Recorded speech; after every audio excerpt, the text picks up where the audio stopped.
going on, people? It's that dude named Dave, and I'm back, y'all. It is Sunday. It is Sunday. Yeah, decided to pop up on the Sunday afternoon here. We are in the building.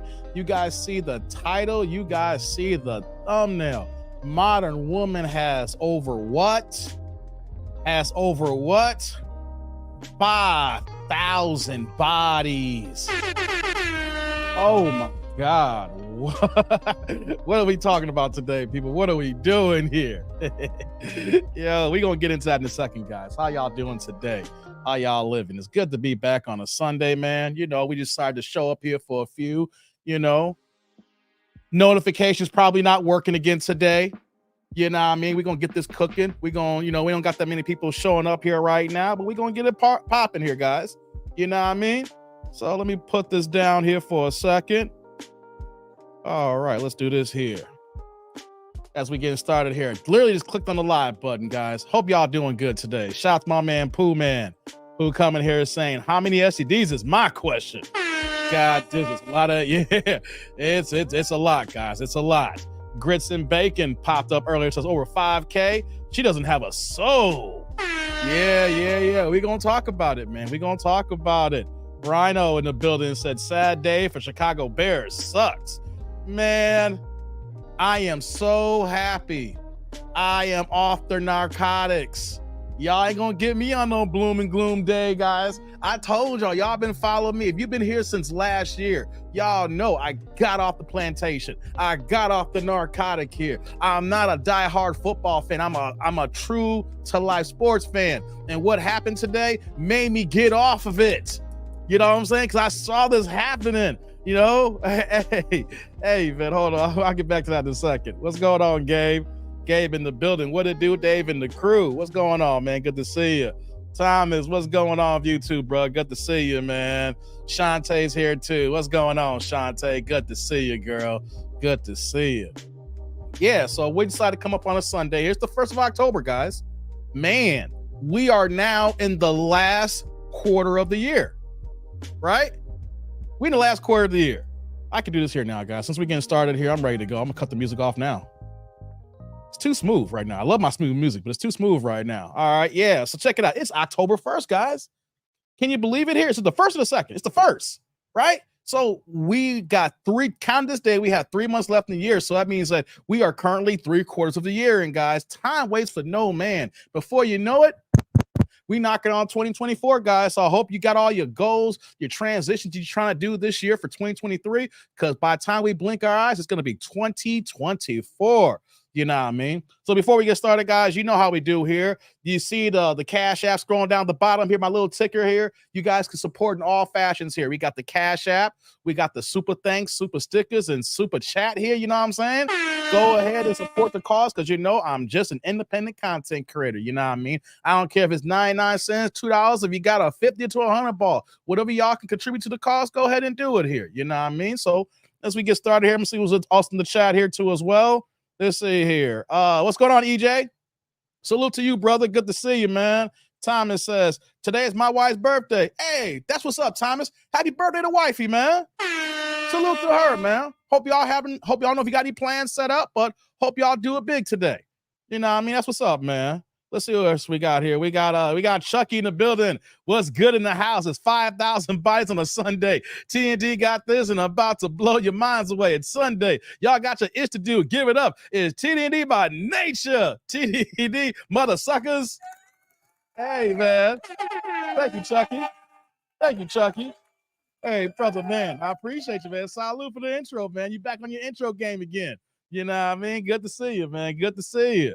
Yeah, what's going on, Trigger Black? Good to see you, man. Yeah, Trigger Black in the building. Hey, give me 1 second, guys. I got just my fan. I ain't going too far. I'm right here.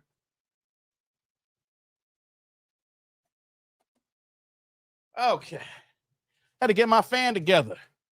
It gets hot in the basement down here, guys. So I have to make sure that my fan is working good here. We got some good weather this weekend, guys. It must be like the last good weekend of the year, because we've been in the 80s like this whole weekend, guys. So, man, I ain't complaining. Just take it how we can get it right now, because as soon as the weather really breaks, it's really going to break, and then we're going to be here for winter time. So, shout out to the good weather. I don't know if you guys got the good weather right now. I know my people in New York going through some flooding on Friday. Man, the bad rain that came through. So, shout out to y'all New Yorkers in the East Coast. If y'all been through that, the flooding, hope y'all doing good out there. You know what I mean? Pinball in the building. What's going on, Pinball? We just getting started, brother. Saying hitting the like from the DMV. Salute to all. Salute to you, Pinball. Glad you joined on in, man. Yeah. Let's see here. What's going on, Zeph? Likes up. It's going down. Horn sound, you dig? There's your horn, brother. There you go. Likes up in the building. Yeah, indeedy, man. Appreciate it. Yeah. Chucky said, Dave been cussing me out since his fan ain't been working right. Come on, Chucky. You're going to go back on that one right now. Come on, Chucky. Come on, man. And as we get started here, shout out to my girl Shantae coming as the first sponsor of today's show. She dropping the $2.99 super sticker. Y'all see what we got here. Shantae ain't got no questions. She ain't got no comments. She's here for what? The straight love of the game. Yeah. Oh, Shantae, I appreciate you, girl. Thank you. Hey, Salud. Thank you for the holla. I appreciate you, girl. Thank you. Hope all's doing well with you and your area. We haven't had an update on your dating situation here. I don't know if it's still the same. Has it gotten worse? Has it gotten better? Let me know, girl. But I hope you enjoy this Sunday. And thank you for the love. I'm humbled when you bless your boy like this, man. Thank you, Shantae, as we get started here. What's saying here? Saying Zeph says this here. California, good weather. New York. Yeah, man, game over. Yeah, they got it, man. It hit hard. It hit hard. They actually, like I told you guys, I'm in here in Chicago, but my job's actually in New York. When I tell you guys, I travel back and forth between New York and Chicago. And it was so bad to the point where like our main directors was telling everybody in our New York office, if you can leave early, leave now. Just go. Don't even stay here. So when they're telling everybody to go early and it's not a damn holiday, you know it was serious. You know what I mean? What's going on, Thomas? Welcome to the TND Shameful Sunday, starting at 3:04. Facts. Yo, we gonna get into it, man. We gonna get into it. Shantae says it's 80 here. Me and my new guy are going on a run. Whoa! What? Hold on.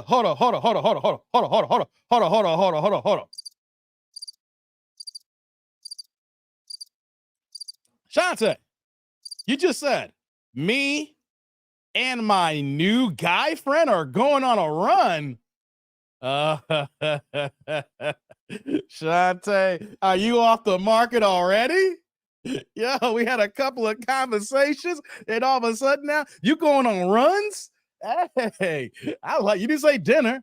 You didn't say you're gonna get some drink. You said you're going on a run. Oh, okay, Shantae. All right, we're gonna need an update.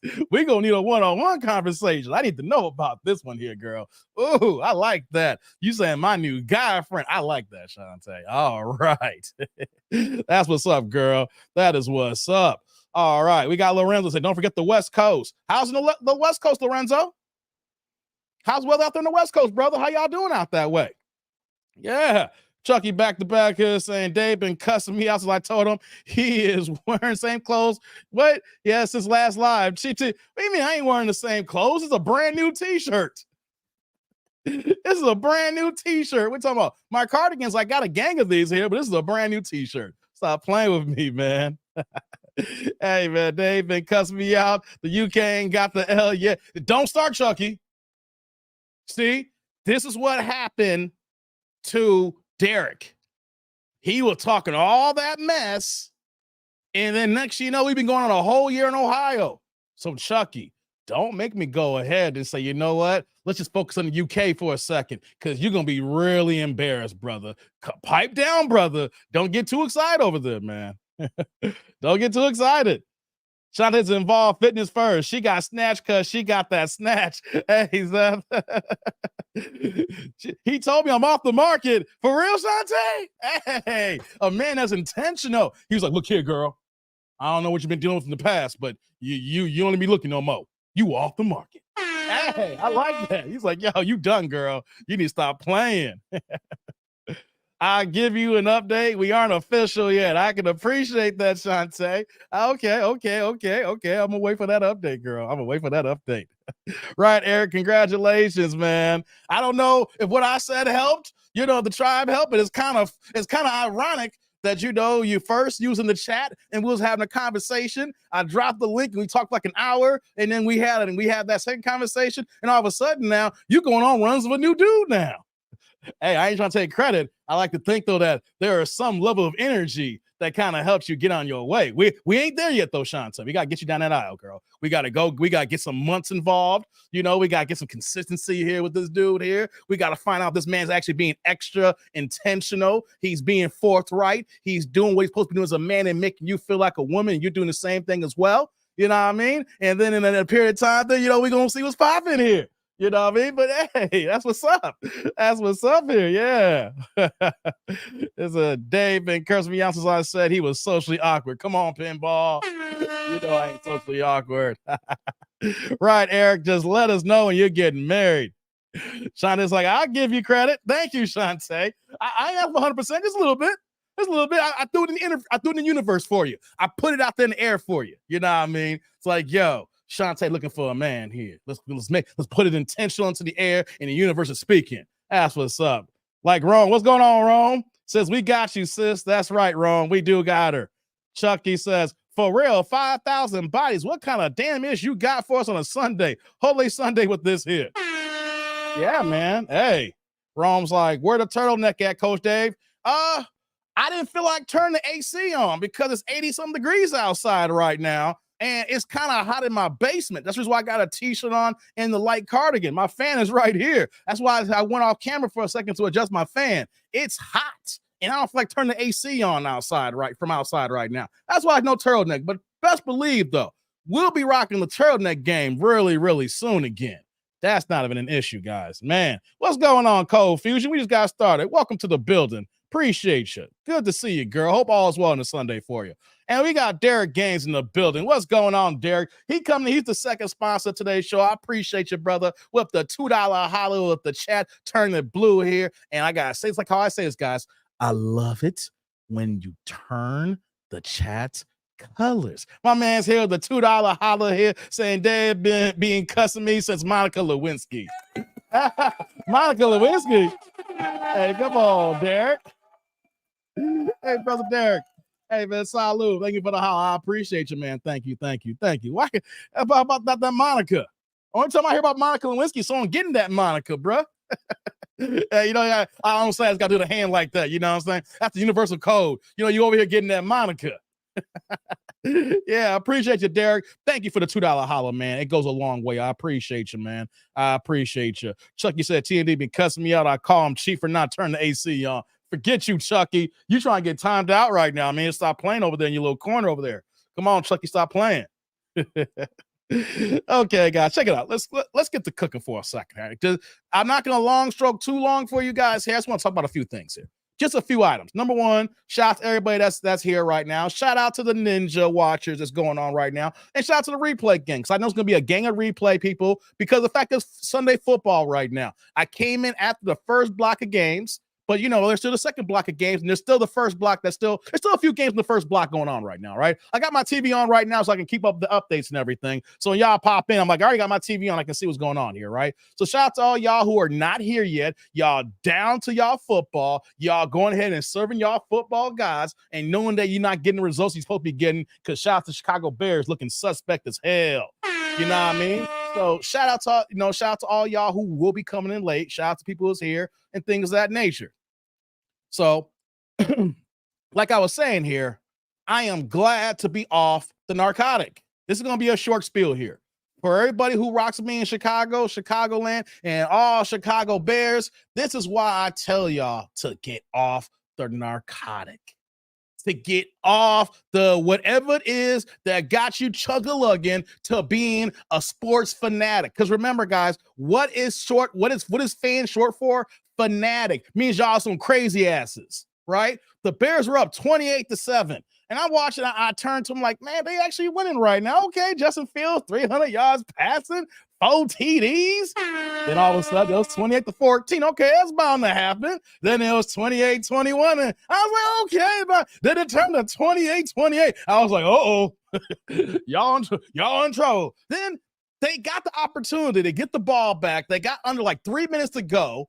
And then instead of kicking a field goal when they're like on the 28 or 31-yard line, they go for it and miss it. They go for it on 4th down and don't get it. And you know what happened after that then? Man, Denver, who I think is probably the worst team in the NFL, besides the Bears, go ahead and get a goddamn field goal, and then Justin Fields throws an interception to end the game. So for all y'all football fans, y'all ain't coming for me being a Chicago person here. I don't care. I've been on this for over a year change saying, get off the narcotics. Stop worshiping football. You're getting your feelings hurt. And you know what it says now? I was going to say, before I came online, guys, I literally was saying, man, we can at least say the Bears ain't got the worst team in the NFL. That's Denver. We're the second worst team. Nah, we got the worst team in the NFL. Man, it's going to 4 games in and 4 losses already. It's going to be a lonely, long football season. And for all y'all that's diehard, y'all deserve this here.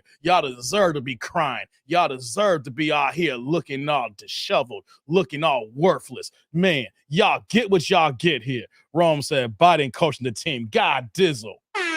Someone ain't no one coaching the team. That's what it is, man. That's what it is. So who does that? Seahawks, says Tommy.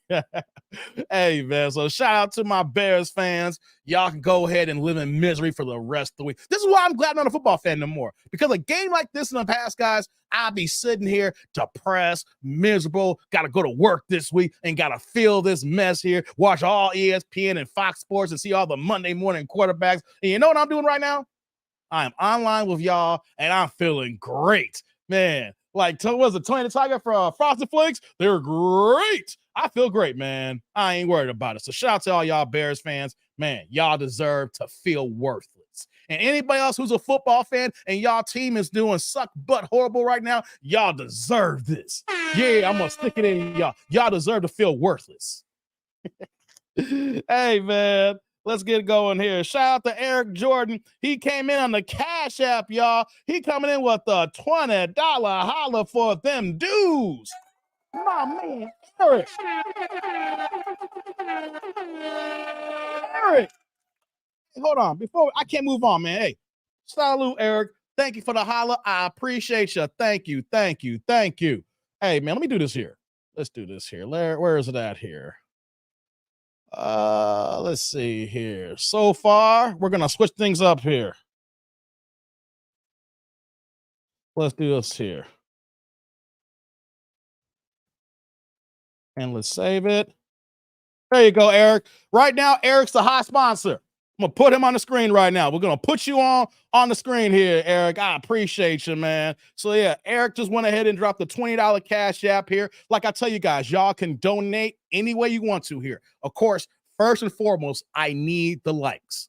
Likes up in the building. I appreciate y'all. I don't care. Even if y'all broke and ain't got no money, the best thing y'all can do is click that like button. That goes so far, and that is so important. The next thing, number 2, like I said here, you got the Cash App. Those go strictly to me.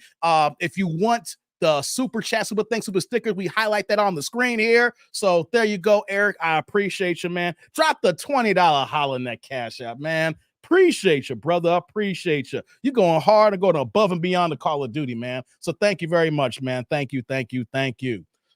Tommy Pearson said, Dave, I know you remember the Seahawks went for a touchdown during Super Bowl and got denied last minute. Marshawn Lynch was mad as F. Yeah, man. Yeah, he was. I remember that. They should have ran the ball. They're trying to throw that thing. Oh, damn. Philly just pulled out an overtime winner, guys.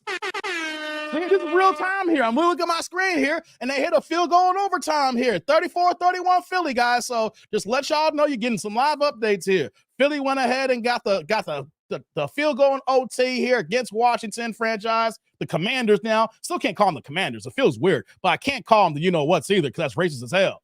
You know what I mean? But shout out to Philly who got the win in OT here, unlike the Bears. You know, let me get back to you, Tommy. Yeah, Marshawn Lynch should have got that touchdown run, man, Tommy. That he should have got. I don't know why they're trying to throw the ball on the 2-yard line when Marshawn Lynch basically carried them through that whole drive and basically got almost all the yards in that drive. I remember that game vividly. And the fact that you couldn't let him finish the drive off, but you want to throw that sucker in there, they deserve what they got. That's the reason why that team did not sustain. I think that a whole different dynamic of their legacy and how they move years later would have been changed if they had ran it in instead of throwing it in there. You know what I mean? But they wanted Russell hustling, busting Wilson to go ahead and get the dues, and he ain't getting them. You know what I mean? Rome says, I'm praying the title is a typo. No, brother. It's not a typo. She has over 5,000 bodies. We're going to get to it in a second, guys. We're going to get into it. Don't worry, man. We're going to get into it. Quick in the building, coming in right away with the $1.99 $2 holla. What's going on, Quick? Saying this is going to be a long stroke. Hello. What's going on, Quick? We just got started, man. We just got get started here, Quick. First thing first, brother. Salud. Thank you for the holla. I appreciate you, man. Thank you, man. Yeah. We ain't long stroking. We really got started. I mean, we just got the stroke going, brother. Yeah, man. Appreciate you for coming in, man. So that's the first thing I want to talk about the Bears, man. I just got that off my chest. Shout out to y'all, you know, your diehard fans who just depressed and miserable right now. Because I ain't depressed and I'm not miserable. So shout out to y'all here. Order number 2 here. This will be really fast. As you know, I was here on Friday and I cut the live short. I got 3 hours in, but I started early and I cut it shorter than normal because I told you guys I had my 25th high school reunion, right? So I got there late. Shout out to everybody, class of 98. Yeah, 25 years, been out of school. Man, I got to say this and I'm going to move on. I have never been to a homecoming game, especially a class reunion where people show up for their different classes, and we literally were getting our asses whooped. This is short here, guys. I'm telling y'all, I got to the game mad late, right? I was here, then I had to get dressed, then I drove up to my old high school and everything. By the time I got to the high school, the people who were there already had left. I got to the game at the third quarter. I mean, it was 28-7. And at that point, everybody was just walking out. And I was like, yo, we got a sorry squad this year. I was like, oh man, we've always been known to have really good football teams. Even when we have our down years are normally like no more than 2 losses, right? Man, our squad looks so buck and horrible, man. I got there in the third quarter. I left but halfway through the fourth quarter, and there's a running clock. Hey, man, so you can tell everybody's like, hey, Dave, hope you have a good 25th reunion. Man, it was bad. Ain't no one trying to stay there for that ass whooping. Shout out to BHS, Beaumark High School. I'm class of 98. Shout out to the crew here, if you're part of the 98 class here and everything like that. I ain't going to continue to harp on that. Just letting y'all know if y'all's here on Friday. Like, yo, Dave, what's his high school reunion? What happened, Dave? We got our asses whooped. That's what happened. That's exactly what happened. And ain't no point in even talking about it anymore. Let's move on now. Tell I'm being short here, guys. We're doing quick hitters here so I can make sure I didn't forget nothing to get it off my chest here. All right. So let's get to the show going here, right? Quick, like I joked talking about, about the long stroke here, but I said, let's get this started here. Tommy says she has, what are you saying here, Tommy? She has first 6-year car miles in her kitty. Hey, come on, Tommy. Before we get to the 5,000, I got a couple of videos to showcase you guys, right? The 5,000 bodies will be next. So just hang on for a few minutes, right? The 5,000 bodies will be next. I want to touch on the video right now that everybody has been talking about all week. Well, the end of the week here. And I finally got a moment to talk about this here, right? Let's talk about Ebony K. Williams. Y'all know Ebony K. Williams, right? We talked about her early in the year, back in May. Remember when she was on Ivanla, when she interviewed her, and Ivanla, I can never pronounce her name right. You know what I'm talking about, So she asked her if she would date a bus driver. And what did Ebony say? As long as he owned the bus. And it went viral. Everybody and their mama comment on it. And then even Ayanla even told her something like, this is wrong thinking. It's the wrong way to move because of the way that your mentality is towards men and how y'all just look at men in a certain light that's not even right. And that's the reason why some of y'all black women are single these days, because y'all are not prioritizing what is actually real, what's not real, and what's sustainable in relationships. So Ebony K. Williams, she has the website called The Griot. And then, she's trying to do a whole bunch of things. She's a successful woman, but not a successful woman. That makes sense, right? And when I say she's not successful, because if she's not a race, she just turned 40.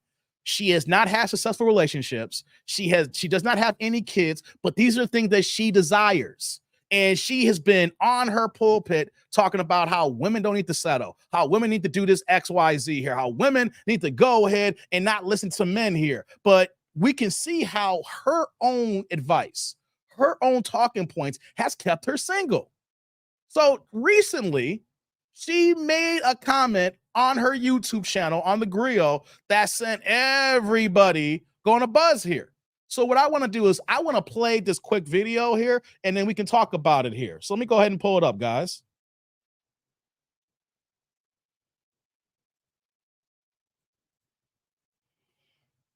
Shout out to everybody here. Likes up in the building.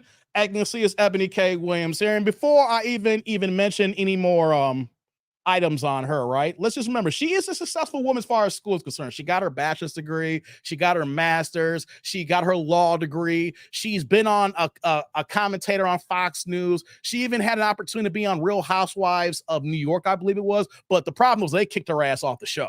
She did not have a good enough storyline to keep her going because she wanted to talk about her issues with dating, her journey, about trying to have a kid without a man, things of that nature. And Bravo Network and the Real Housewives, that entity was like, nah, Ebony, you ain't good enough for this here, because I assume that a black woman like her will be on Housewives of Atlanta, but she don't live in Atlanta. They try to put her as like the solo black girl in New York, and we saw it didn't work out. So let's play this video here to what she is talking about, and then we're going to have a quick discussion about the matter here. So let's go pull up what she's going to say here, guys. Reality that needs to be said out loud is that as black men age, their desirability increases.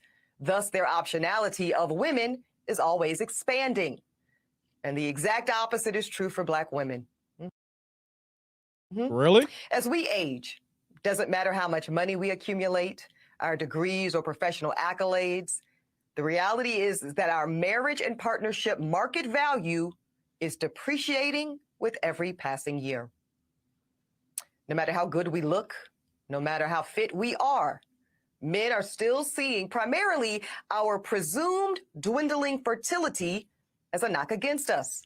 And speaking of fertility, that is another reason that I want younger black women to seek marriage and partnership in college or right after, if that's what they choose. Because the number of college-educated black men are so low when compared to black college-educated women that we're all going to be targeting the same small pool of men. And as we heard today, on most campuses, there's like 7 black women students for every 1 black man student. Y'all do the math. So here's my advice. If you are a young black woman in college and you know in your heart and in your head that you want to prioritize family, I suggest that you simultaneously pursue that MRS degree right along with that BA or JD. Because a handful of black college-age men that actually do desire to get married soon, and they do share that value system, and family is a priority for them too, y'all, that is an incredibly small pool, and it's shrinking as you get older. And by the time you reach my age, 40, your age, you will be faced with different choices relating to life partnership and motherhood. Now, I'm not saying that delaying marriage or motherhood is a bad option, but it's one that comes with its own consequences. And our women deserve to know on the front end of their decision-making instead of on the back half. Okay, guys, that was a quick thing here. Let me get back. Put me in the big box, guys. Big box. What did Ebony just say here? This ain't the same Ebony that was talking a few months ago. This ain't the same Ebony that was over here talking about, going to the fertility clinic and having kids without men, what she's trying to do right now. She's been on the Breakfast Club. I'm not playing the Breakfast Club clip because they strike down everything. It's kind of hard to put anything on the Breakfast Club on YouTube, guys, unless you're part of the Breakfast Club, right? But she's over here now defending her actions, what she's saying here, along with what she said months ago about how, she ain't trying to date no bus driver. She is not looking at less than men to a degree, about men who don't bring a certain amount of money to the table. And now what she's saying is women need to prioritize, probably find a mate in college. Oh, wow, Ebony. Wow.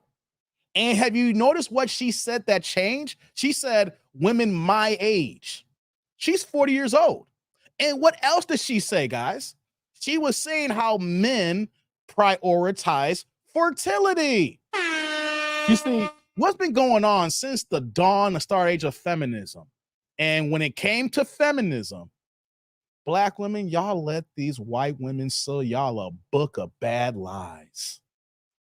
Because when it comes to feminism, that started in the late 60s, and then how y'all black women were dragged into this here, now we're seeing after so many generations now how you guys are really being impacted.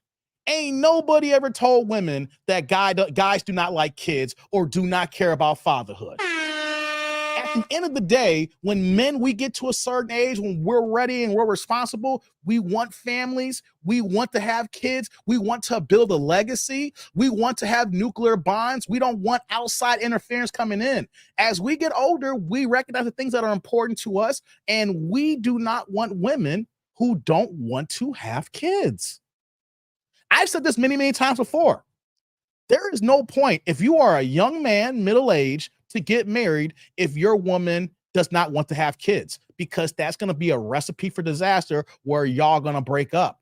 We've seen this happen too many times before, where that one couple, one mate may say they don't want to have kids, right? And another person doesn't want to hurt the other person or don't want to lose the other person, so they go along with it. And after a certain period of time, maybe months or years, that one person really do want kids, and the other person doesn't. And what happens? We see the breakdown relationships. Hence what we're seeing that with Jenny Ma's first relationship. People try to come in my comment section saying, Dave, she filed for divorce first. That don't matter if she filed for divorce first. What matters though is that her ex-husband wanted kids, and she said that she didn't want to have kids. So by the time she filed for papers for divorce, he already had the other woman pregnant. He already had checked out, had already left, found another woman, and got her pregnant, right?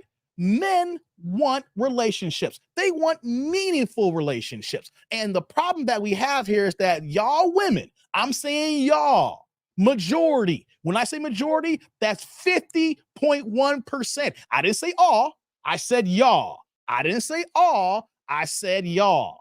Okay. And the majority of y'all, 50.1% and above here, cannot comprehend or understand that. So let me do this here, guys. Let's play the video one more time so you guys can hear what Ebony is saying. And the thing that's just going on right now before I play the video, she's getting backlash now from y'all ladies. How could you say this, Ebony? What are you talking about? What she's talking about is that the wall is here. It ain't just around the corner for Ebony. It's already here. It's been erected, and she is dealing with the fact of the matter is that even though that she is an attractive black woman here, it doesn't matter how good you are on the outside here and how good you look here. It's got to be so many other qualities that come into play where that men want to take you seriously. You know what I'm saying? When I say seriously, guys, so women get it confused when a guy gives women attention. Maybe even having sex with her. It could be a random hookup. They could be in situationships, arrangements. But on the outside, y'all women getting y'all feelings. You see a man messing with a certain type of woman, and y'all saying, what are we talking about here? And you don't understand coming from the inside of a man that we will deal with a woman. We'll give her sexual energy, but we're not giving her the wifey energy, the wifey material that we're looking for here. And that is something that no matter what kind of conversation I have, you guys cannot comprehend it. Let's play the video one more time for everybody who come in late so that y'all can hear what she's saying here, because she is realizing that at 40, it's hard. Ladies, she is successful. She has degrees. She's on TV, internet, etc. And she is telling y'all, I can't get a man. So what about y'all women out there who are average earning women here? You're making $37,000 to $50,000 a year. You live in a location that does not have a lot of men there, and the men that are there are already taken. You need to take a chapter out of her book here and to say, if Ebony has problems, what is that going to say about me and my future? Let's play that video one more again, guys. One more time.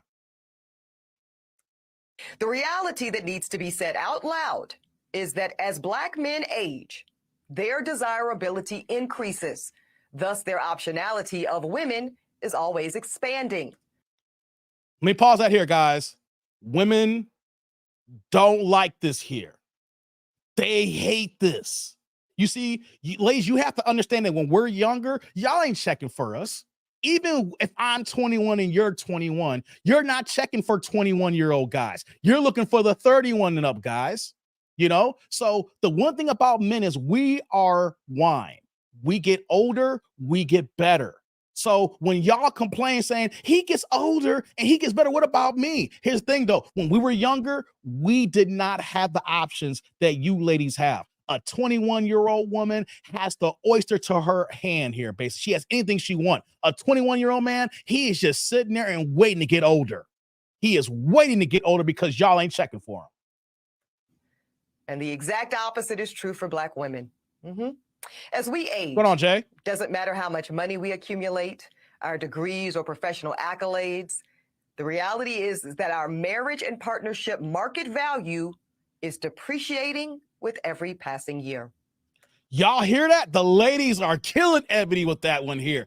You are depreciating with every coming year. And why is that? Because men desire women who are younger, who are fit, feminine, and friendly. Shout out to Kevin Samuels, rest in peace, right? When you get older, that's something that men do not normally desire. We desire that youth and femininity. Okay. When we get older, we are more desirable to women. Hence, when we're younger, y'all ain't checking for us. So, ladies, anything that y'all look at us, you have to do the opposite for yourselves here. You get your peak and your prime, and you at your prettiest in your 20s. When you get to your 30s, you better have found that, man. It's gonna get harder. And you get to your 40s, man, oh man, it is really hard out here for a pimp. Let's continue. No matter how good we look, no matter how fit we are, men are still seeing primarily our presumed dwindling fertility as a knock against us.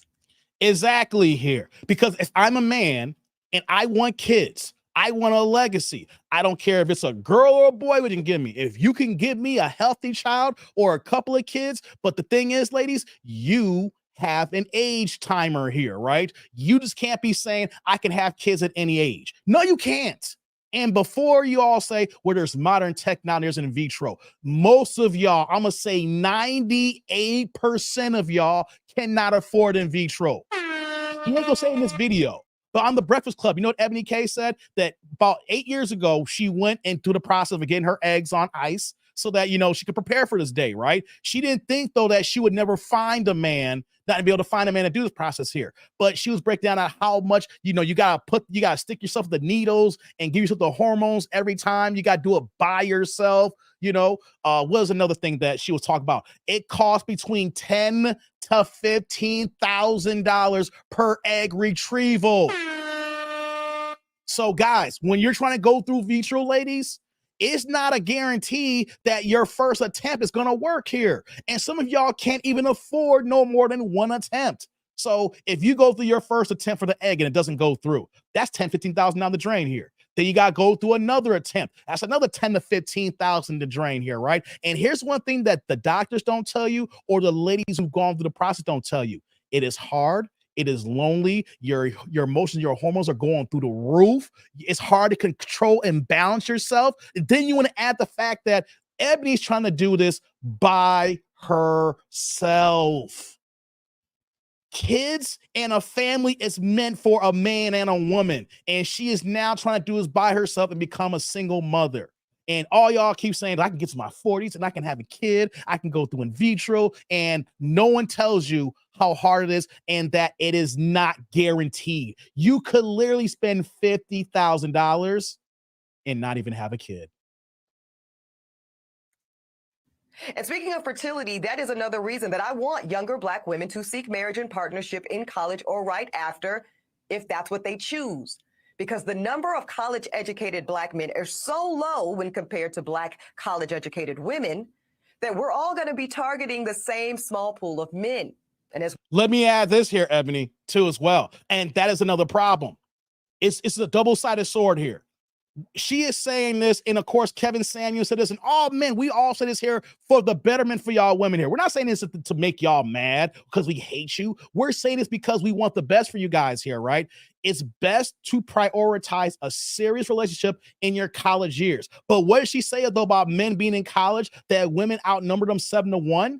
It's because that men have understand the grasp about how college is a fleece. College is a scam. College is a ripoff. And it's only intended for the careers that is needed. Okay, you got so many people like women getting basket weaving degrees here and then gaining $60,000 in student loan debt. That makes no damn sense. What kind of job you gonna get in basket weaving?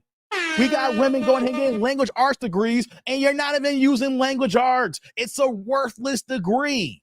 Okay. So when she says that, of course, the women outnumber men in college 7-1 here, it's because guys have said, you know what? If I'm not trying to be a doctor, if I'm not trying to be a lawyer, or if I'm not trying to go to the major sciences in STEM, science, technology, engineering, and math, if it's not in these fields here, what is the point of getting all this student loan debt? And what's the point of me going to go through these years here where that I'm going to come out not making that much money? I got to owe these loans all this kind of money here. Men have been smart to understand, it's like, let me go ahead and get a trade, or let me go ahead and go to school just enough so I can make some decent money here, while women are going in drones, getting in bachelors and getting masters, but only coming out and making small change and having gangs of student loan debt. So the prioritize is for women to find men during your college years, but don't be so reliant to find a man in college, because men are already saying we're not checking for college like that unless it is actually absolutely needed, because I ain't going to debt like y'all. And as we heard today, on most campuses, there's like 7 Black women students for every 1 Black man student. Y'all do the math. So here's my advice. If you are a young Black woman in college and you know in your heart and in your head that you want to prioritize family, I suggest that you simultaneously pursue that MRS degree right along with that BA or JD. Because a handful of Black college-age men that actually do desire to get married soon, and they do share that value system, and family is a priority for them too, y'all, that is an incredibly small pool, and it's shrinking as you get older. See, she keeps saying college men. And I need ladies to understand, because y'all watching. I know my channel is predominantly men driven here, but yo, the percentage has changed like 24%. We got about a quarter women here, guys. They may be ninja watching during our live streams, but they watching on the replay, gang. They watching the videos. They watch me. We got about a 25% women base now, guys. We're growing. Y'all listening to me here, or y'all just love to hate me and listen to this here, right? But here's the thing, though, that Ebby keeps saying about men in college. The point should be women prioritizing in their college years, because like I just said a few moments ago, men are not going to college in the same frequency as y'all women do. You guys will go ahead and take out a gang of loans, and then you're saying, I'm a college woman now, right? Guys like saying, what can I do to get this money as fast as possible? The cheapest way to do it here, so I'm not wasting all my time here giving the government these loans here. See, she keeps focused on men in college, and I get that. We want ladies, if you're in college, we can find men in college too in your best years. But you got to remember, there's a caveat that a man like me is going to say here. You're not going to find as many men in college. You keep your eyes open in college, but know that in your college years, the best time to be looking. But just know that there's not that many, and we are not going for it. Hell, I'll let y'all know, right? People who rock with me know this here. I didn't graduate college. I have enough credits for an associate's degree. I changed my major once and I couldn't get my associate's degree. But then I was done with college within a year and a half here. And you want to know something? My current position, when I applied for it, said they wanted a master's degree. And you want to know something? They waived that itch with me not even having a master's, not even having a bachelor's or an associate's. Why? Because most companies are realizing that certain positions don't require that degree. Can we hire the man or woman to get the damn job done, and then we can pay them the right amount accordingly here? It's not all about the degree anymore. So I want you guys to understand that here. And by the time you reach my age, 40, you will be faced with different choices relating to life partnership and motherhood.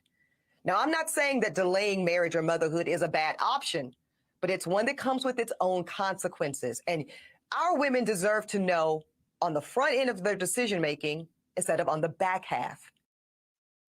The reality that needs to be said. All right, guys, we played it twice already, so that's good enough here. We won't play a third time here. I played for the first time to get the overview. The second time, I just wanted to break it down a little bit here. Ebony's going to take some backlash here, and here's what's going to happen here. The women who do rock with Ebony ain't listening to this here. They ain't checking for, like, what is she talking about, Ebony? Shut up. Right? But what we can say here is that Kevin Samuels didn't lie. Kevin Samuels is telling the truth. He out here telling women before he passed away, rest in peace to his soul here, about how you guys need to prioritize meaningful relationships when you are in your prime. When you get out of your prime, now you're running the crapshoot here. And then now you're running the gambit of men not even taking you seriously. Because let's just keep it a buck here now. Times have changed now where us men see a certain type of woman, you're a certain type of age, and you talk and move a certain type of way. We're just saying, nah, we good. We don't want to deal with it.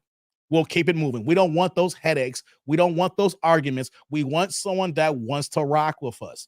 And what's going on is that these women are going ahead and getting their degrees, getting their associates, getting their bachelors. They come out of school and they get a job making about $45,000, $50,000 a year, and they have this great sense of accomplishment. And that is a great accomplishment to get your degree in college, right? But then that sense of accomplishment becomes entitlement. It becomes hubris. You have an ego. And the next thing you know, what we do see is women with these degrees, they look down on men who don't got degrees. You try to make something, I'm educated. And so since I'm educated, I'm better than you, black man. But here's the problem, though. You moving this way here is the reason why men don't deal with y'all. Because think about it. You over here, you got your degree. Congratulations. Good job. You're smart. You went ahead and went to school, stayed for something, got your degree, got a job. You're making about $45,000, $50,000 a year. But what does that say about the man who sees you and he's making about $80,000 to $100,000 a year with no student loan debt and he's running his own plumbing business? While you here making $45,000, $50,000 and you got $70,000 student loan debt. You look down at that man when that man is saying that you actually need me. You need some help paying down that student loan debt. So for all y'all ladies out there, y'all need to listen to Ebony K, because now not only the wall is here, it ain't going nowhere. She is stuck to her own situation here, which is to go through in vitro by herself. It takes two to make a baby. If you're a religious person, you're a God-fearing person, you know that God created man and woman, okay? You cannot have a baby without the man and the woman coming together, right? And what y'all trying to do is just do things by yourself and then trying to go the technology route to do it by yourself when the situation is not even set up to do it alone. So y'all can keep going ahead and moving the way you're moving here, or you can be a carbon copy of Ebony Williams, be in your 40s. You can be somewhat successful in your right here, but what is the point of having success in the business world when that your own personal life is full of shambles? Because you guys got to remember this, ladies. You got to remember this. You can't work forever. What you do, your job and your career, is how you pay your bills and make your money. It doesn't define you. It's not who makes you who you are. And then you'll get to a certain point in age where you can't even perform that job anymore. All of us get aged out at a certain period of time, guys. We all will get aged out. Okay. But will not get aged out is our families, is our kids, is our relatives who are going to be with us here. They're going to be with us when we're young. And they're going to be with us when we're old. We're going to grow up. We're going to grow old together. But your family's going to be there for you.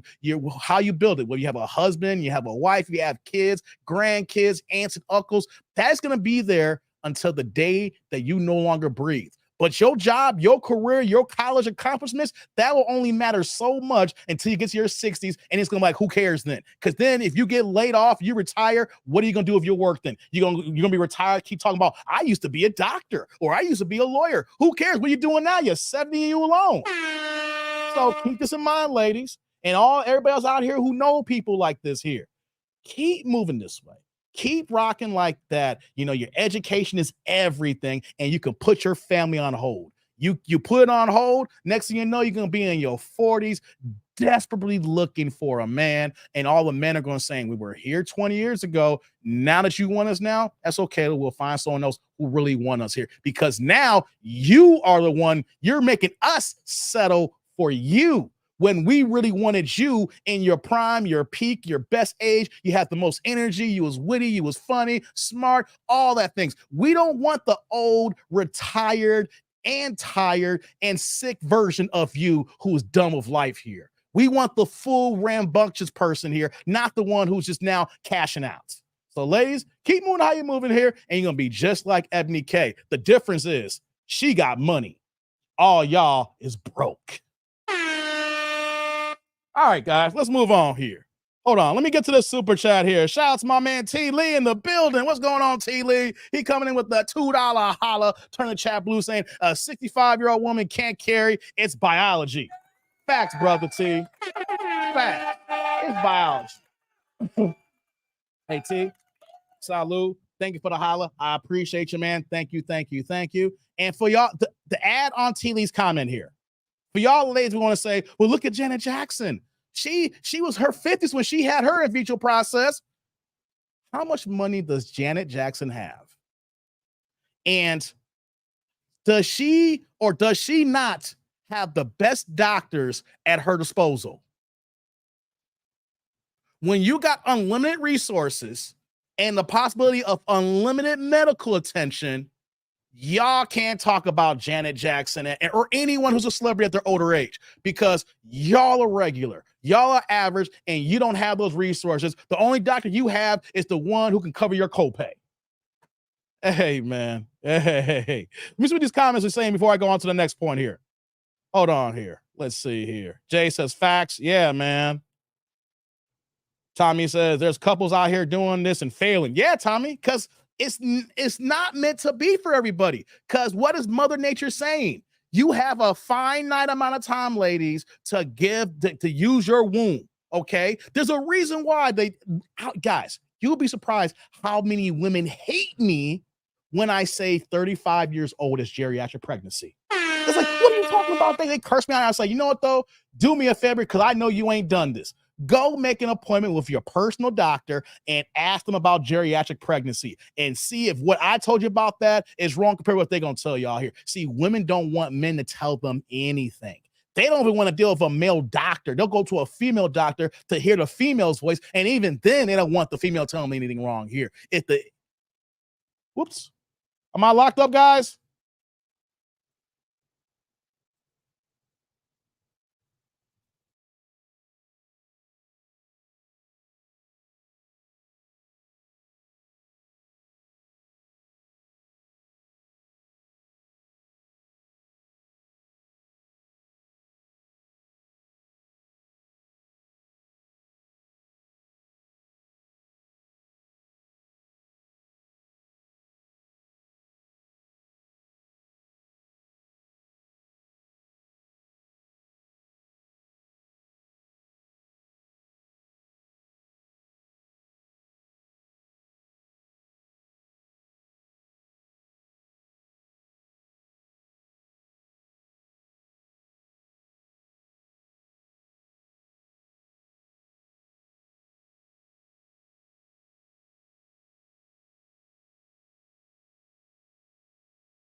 Microphone check, guys. One check.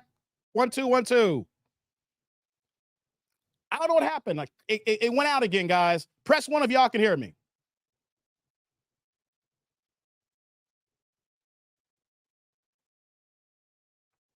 Press 1 if y'all can hear me. Rome said Ebony K heard me. Hey, press 1 if y'all can hear me. All right, cool. Sorry about that, guys. Yeah, Ebony heard me. Yeah, YouTube's been messing with me, guys, but it's all good though. We back. Give me 1 second here. Let me do this here. Hold on. Let me do this here. All right. Okay, guys, I'm back. Sorry about that. Ooh, being a content creator, I tell you. So, like I was saying here, women don't like to listen to men. So let's see, because this just happened this week here. You know, these news cycles, the internet, it goes through fast. One hits, another one goes out the door. We're on to the next thing, right? So let's see. Now we come into the new week here. How many women are really gonna go to the attack of Ebony K. Williams? How many women will come out and say, who are you to talk about? I got all the time in the world. I'm a phenomenal woman. Hear me roar. You know, so shout out to Ebony K. Williams. You know, we're going to move on to the next subject here. I wanted to touch on that because I haven't had a chance to do that this week here with that here. And shout out to my man Dank in the building. What's going on, Dank? Dank is here with the $9.99, $10 holla, turn the chat yellow here. What's going on, brother? How your week going? Says 30 is too old to get my pie. God, dizzle, Dank. You sound like Leonardo DiCaprio. Hey, thanks. Salud. Thank you for the holla. I appreciate you, man. Thank you, thank you, thank you. Hey, Dank's on his Leo. Dank's on his Leo right now. Hey, as a man, guys, do you guys understand why Leo only deals with women up to 25 years old now? You see, some women think that Leo got a problem. What is wrong with him? He only, and once you get to 25, the clock is ticking before he lets you go. He gonna cut you off well before you get to birthday 26, right? But guys, do you understand why Leo deals with a 25-year-old woman? Women always, even though that he's getting older, he's in his 40s, not close to 50 here. Hey, we know why Leo does what he does, because let's just put it out here before I go to the next video. Leo understands that at 25 years old, up to that point here, women naturally are going to have a less body count than their ones who are 25 and up here. He wants to deal with the least path of resistance. So when you're young, you haven't been, destroyed by the world yet because you're still young. You know, you talk to a 35-year-old woman compared to a 25, she's going to have a lot more problems, a lot more issues, and a lot more items compared to men than a 24, 25-year-old woman. Leo, right, Rome, less trauma, because what I just said here, you even have that, you ain't supposedly have as many relationships as someone who's single in their 30s here, so you don't have all that trauma, all that strife, and all that grief. Then on top of that, too, when you're younger, too, you're going to be more in your femininity there. And so, of course, same thing when you've gone through your issues and then, you've been your back blown out many times and then you become the hard woman that you are. But women like to look at Leo and say there's something wrong with him. No, he's smart. He says, I don't want to deal with anybody who got the less trauma, more femininity. You're at your peak physically here. And on top of that, too, I ain't trying to get married. So, and they ain't trying to get married this age here. So let the chips roll. But ladies don't like that. They don't like that whatsoever. Tommy says, thank you for the holla, Dank. I appreciate you, man. Appreciate you, Dank. How you living this week, man? Tommy says, bro, I couldn't imagine having more kids at 47. Have you ever seen a man at 50 having a newborn? Dude looks broken as F. Hey, man, I hear you, man. I know some guys who don't mind waiting longer, and then they got all the money and they do that here. But you're right, man. At 40, I'm done. I am so done. That's the reason why I had a vasectomy. I had my child, had my daughter. She was healthy. Waited almost about 7 or 8 months before I went and got the consultation, because it's a two-stop shop, guys, to get a vasectomy, right? You go there, the doctor talks to you to find out why you're getting one, because they may think you're getting one for the wrong reason. Because you could be 23 years old saying I want a vasectomy. Doctor's going to say no. He's over here with a raw dog ski for free. I was like, yo, doc, I'm already, let's see now. How many years was I? Let's see now. I've had my vasectomy now for like 5 years now. I was like, look, I've been in my career for a certain amount of time here. Me and the lady don't want to have no more kids. She's done. Kids are expensive. I just want to pour all my time, my resources to the one that I got here. And then my nieces and my nephews, they get the rest of my time here. You know what I mean? They're expensive, man. But you're right, man. 47 trying to go through that. We ain't got the energy. It's too much to go through. We also saying here, Tommy, most women 30 plus talking trauma, by that time they have had the wildest situation. Yeah, Tommy, they out here been in the streets. Remember, I don't know if you guys remember, I did the live stream, not this week, last week. The one girl, she said that she was ready for pregnancy. She was ready for a man, wanted to have someone crack her eggs. She's 35, 36 years old, no kids. But what did she say? I'm tired of the situationships. The way that she told that story, that she was always on that carousel, just riding cocks left and right here, you know. And then she got to a point of being on the carousel that all she had was nothing but Pookies and Ray Rays in her circle here. And now she wants someone to go ahead and break them eggs here. You waited too long here. You too old here that most guys won't take you seriously.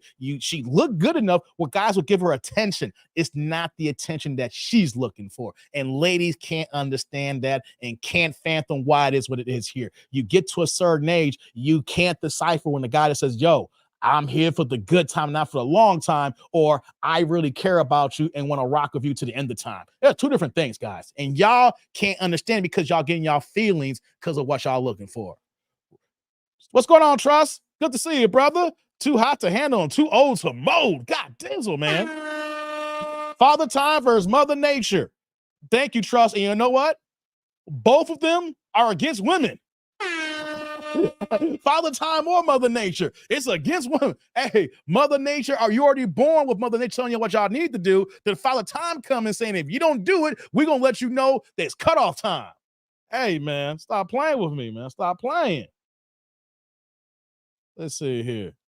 Rome says, I won't try for marriage and kids until I get a 5-car garage with lifts in each spot for 10 cars. Hey, Rome, I don't think you're getting married. Hey, Rome, you talking like you ain't getting married, man. And that's okay. That's okay. If you wait for that 5-car garage, you know what's going to happen next? You're going to say, man, I can't get married. I got the 5-car garage, but I can't get married so I get the vacation spot. Got my home base. I got to get the vacation spot because when it gets cold out, we can relocate to the spot there for a few months a year. See, Rome, you basically saying you ain't getting married, bro. It's all good, though. It's all good. It's all good, man. It's all good. Look, you say you're right. See, I know it, Rome. Come on, you can't play with me, brother. Rome, you can't play with me. You saying that now. That's how it always goes. Well, first is wait till I get my vet, and then I got my everyday car, right, Rome? He's like, I got the everyday car, then I got the vet. Then it's like, well, you know what?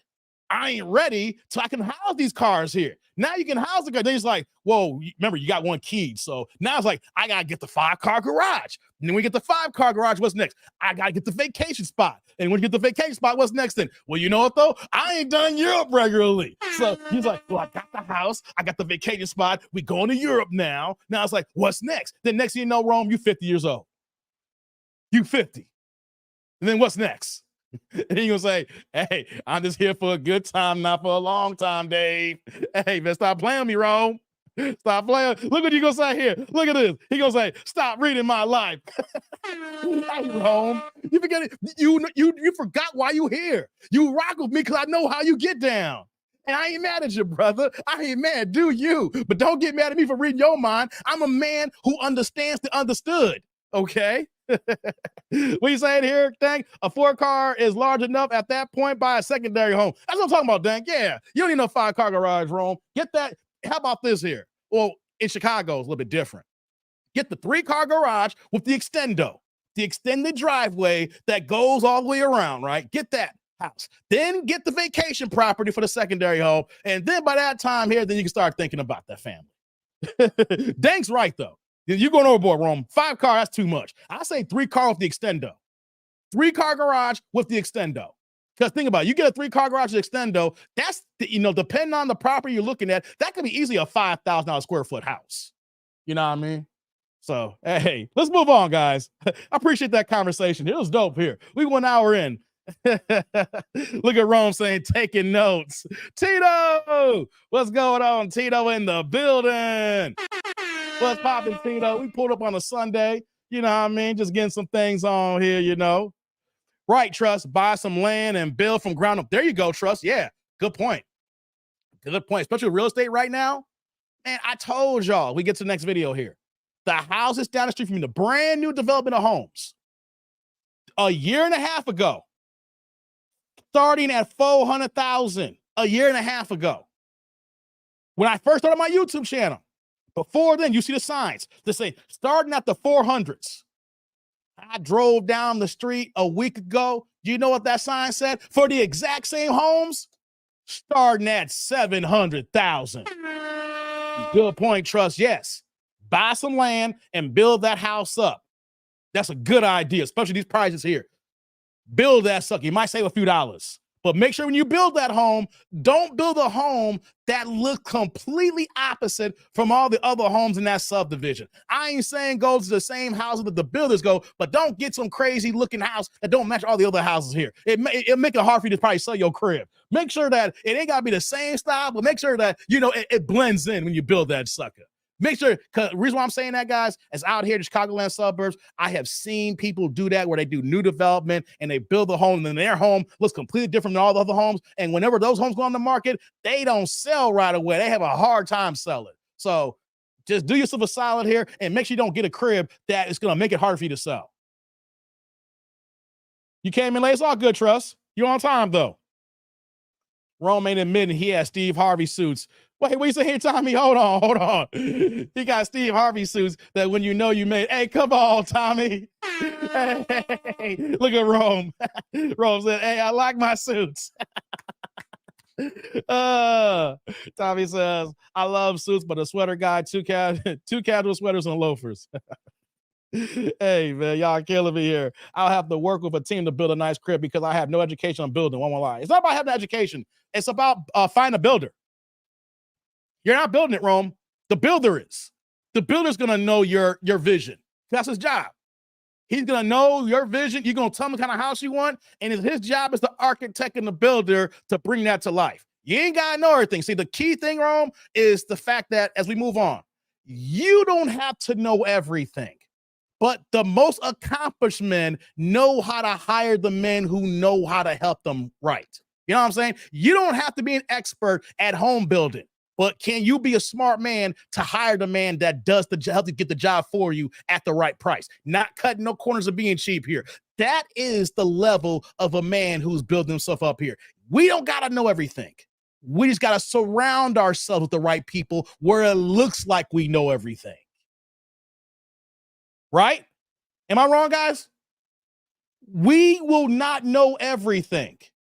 You need to build your tribe and your crew together where everybody is smart in their areas, and then they give their input to you to make you look like you're smart in what you are. It's about the crew and the team that you put around you, Rome. It's all good, though. It's all good. Okay, that makes sense. I was like, I don't know about plumbing and whatnot. Yeah, Rome, don't worry about that. That's why you hire a team, and then your team helps you. Teamwork is what makes the dream work. You're the CEO. Every bell reports to you. You don't got to know the ins and outs with the piping, the copper, and all the leading that goes on. No, you just hire the right people, and that's their expertise. And then, of course, you get all the permits so that they're on the line to get everything done. Jerrigan says facts. Yeah, that's what everybody, guys. I don't know everything, but the one thing is though, I have people in my corner that know other stuff here too. So when I talk to them and they pour into me, so it makes it seem like I do know everything, even though I don't. And I'll be the first to say I don't know everything, but I can talk because I have insight. Steve Harvey just is like he's going to tell everyone it's on the house mob style. All right, guys, y'all ready for the next video? Press a 1. Y'all ready for 5,000 bodies? Press a 1.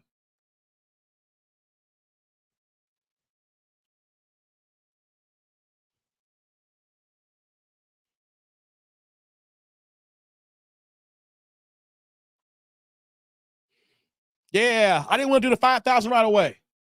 The show's warming up here. It's Sunday. I got the TV on right now. I see Dallas is whooping on New England right now, 18-3. Dallas woke up from that last week's loss, seems like. Shout out to Dallas Cowboys. I ain't no Dallas Cowboys fan. How about them Cowboys? All right, guys, let's get to the next video here. Before I get to this video here, this woman here is apparently a corn star. She's been on No Jumper podcast. She's been on a whole bunch of other podcasts, things of that nature. So I want to prep you first. There's going to be a little bit of fodder and a little bit of talking that goes on. It's not a long video. There's going to be a little bit of fodder going on here. But once we get into it, y'all going to hear. Y'all going to hear.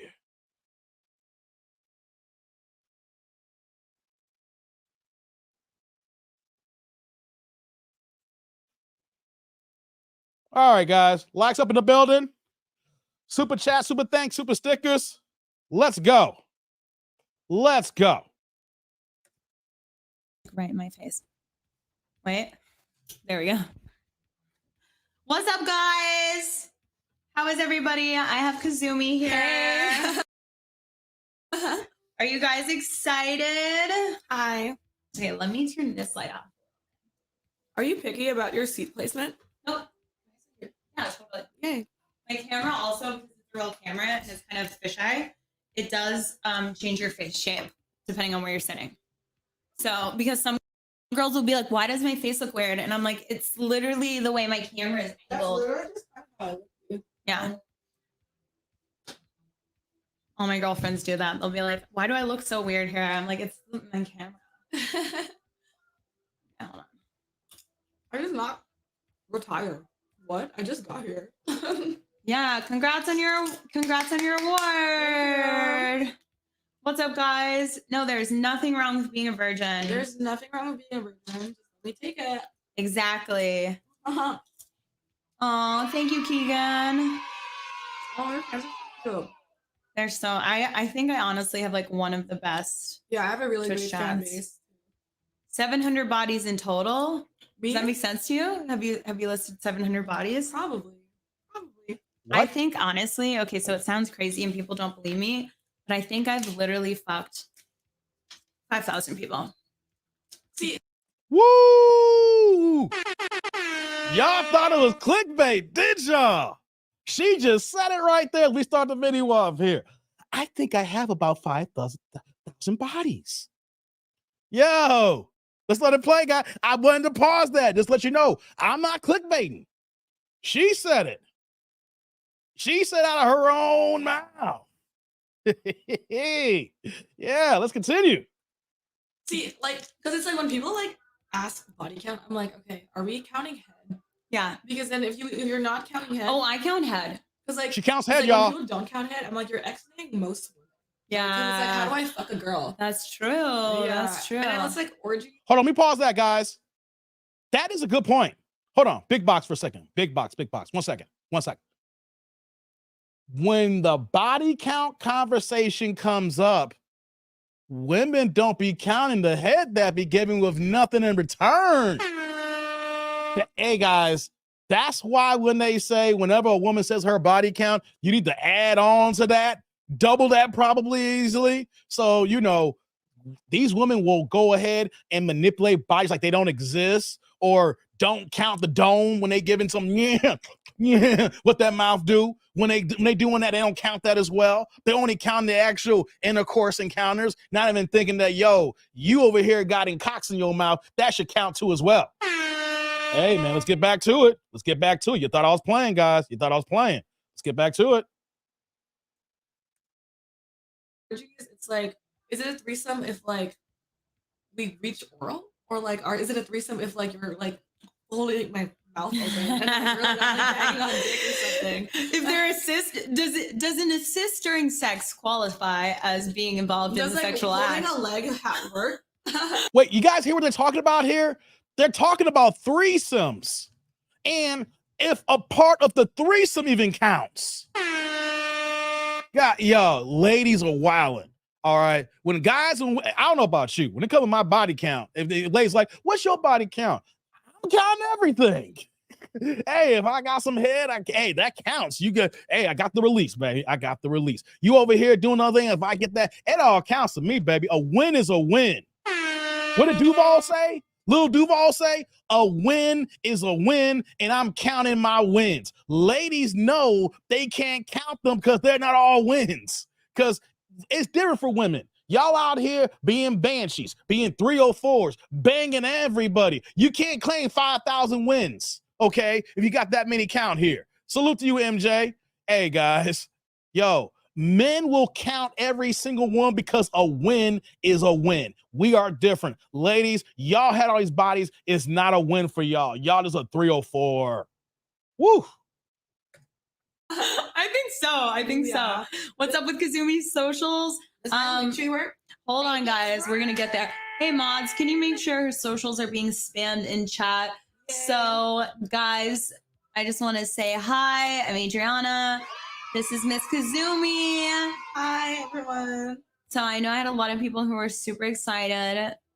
Totally counts. See, it counts. Holy house. I'm pretty sure going down or otherwise having to keep men and women separate. Or what about saying like, I love you? That's a body. Yeah, for sure. The reason why I think I have so much, I think the reason why I have so much, like when people are like, no way, 5,000. I'm like, for sure, because when I used to go to festivals, I'd be like, if you can find me, I'll give you a free blowjob.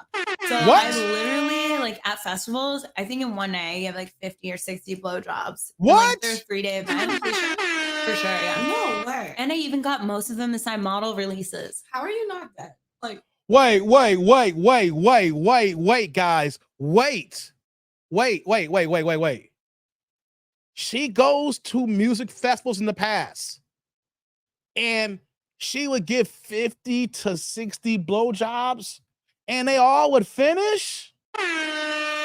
Hey, guys, y'all gotta be careful who y'all kissing these days. You go out to these concerts and these girls be drunk and they be all over you and they kissing you on the face. Hey, how you doing? Hey, back in my prime, I used to be at the House of Blues all the time. Ain't nothing but drunk chicks there when I go to concerts, and they'd be all tore off and falling and kissing on each other. Guys, y'all can't be kissing on girls y'all meet the first time. If y'all go to concerts, you go to festivals, or you go into like large events where there's gangs of people here, and of course people gonna be single, and you know there's a possibility you might meet somebody. Don't be kissing these chicks on the lips. Don't be kissing them on the mouth. The best thing you should be doing is giving these chicks a hug. She is literally saying that she gave 50 to 60 guys head and had them complete. You know what that means? That means that she's either swallowing all that nut or she's letting all that nut get on her face and using it as lotion. Guys. See, y'all just don't know how easy it is for women to get sex. I'm gonna play it more here. I need y'all to let that sink in here. How hard it is for a man to get sex and what we need to do to get beautiful women on our arms and get down and dirty compared to women, what they have to do. Because all they didn't do is exist and be there in the moment and it's going down. Us, we gotta work. Let's hear some more of this, guys.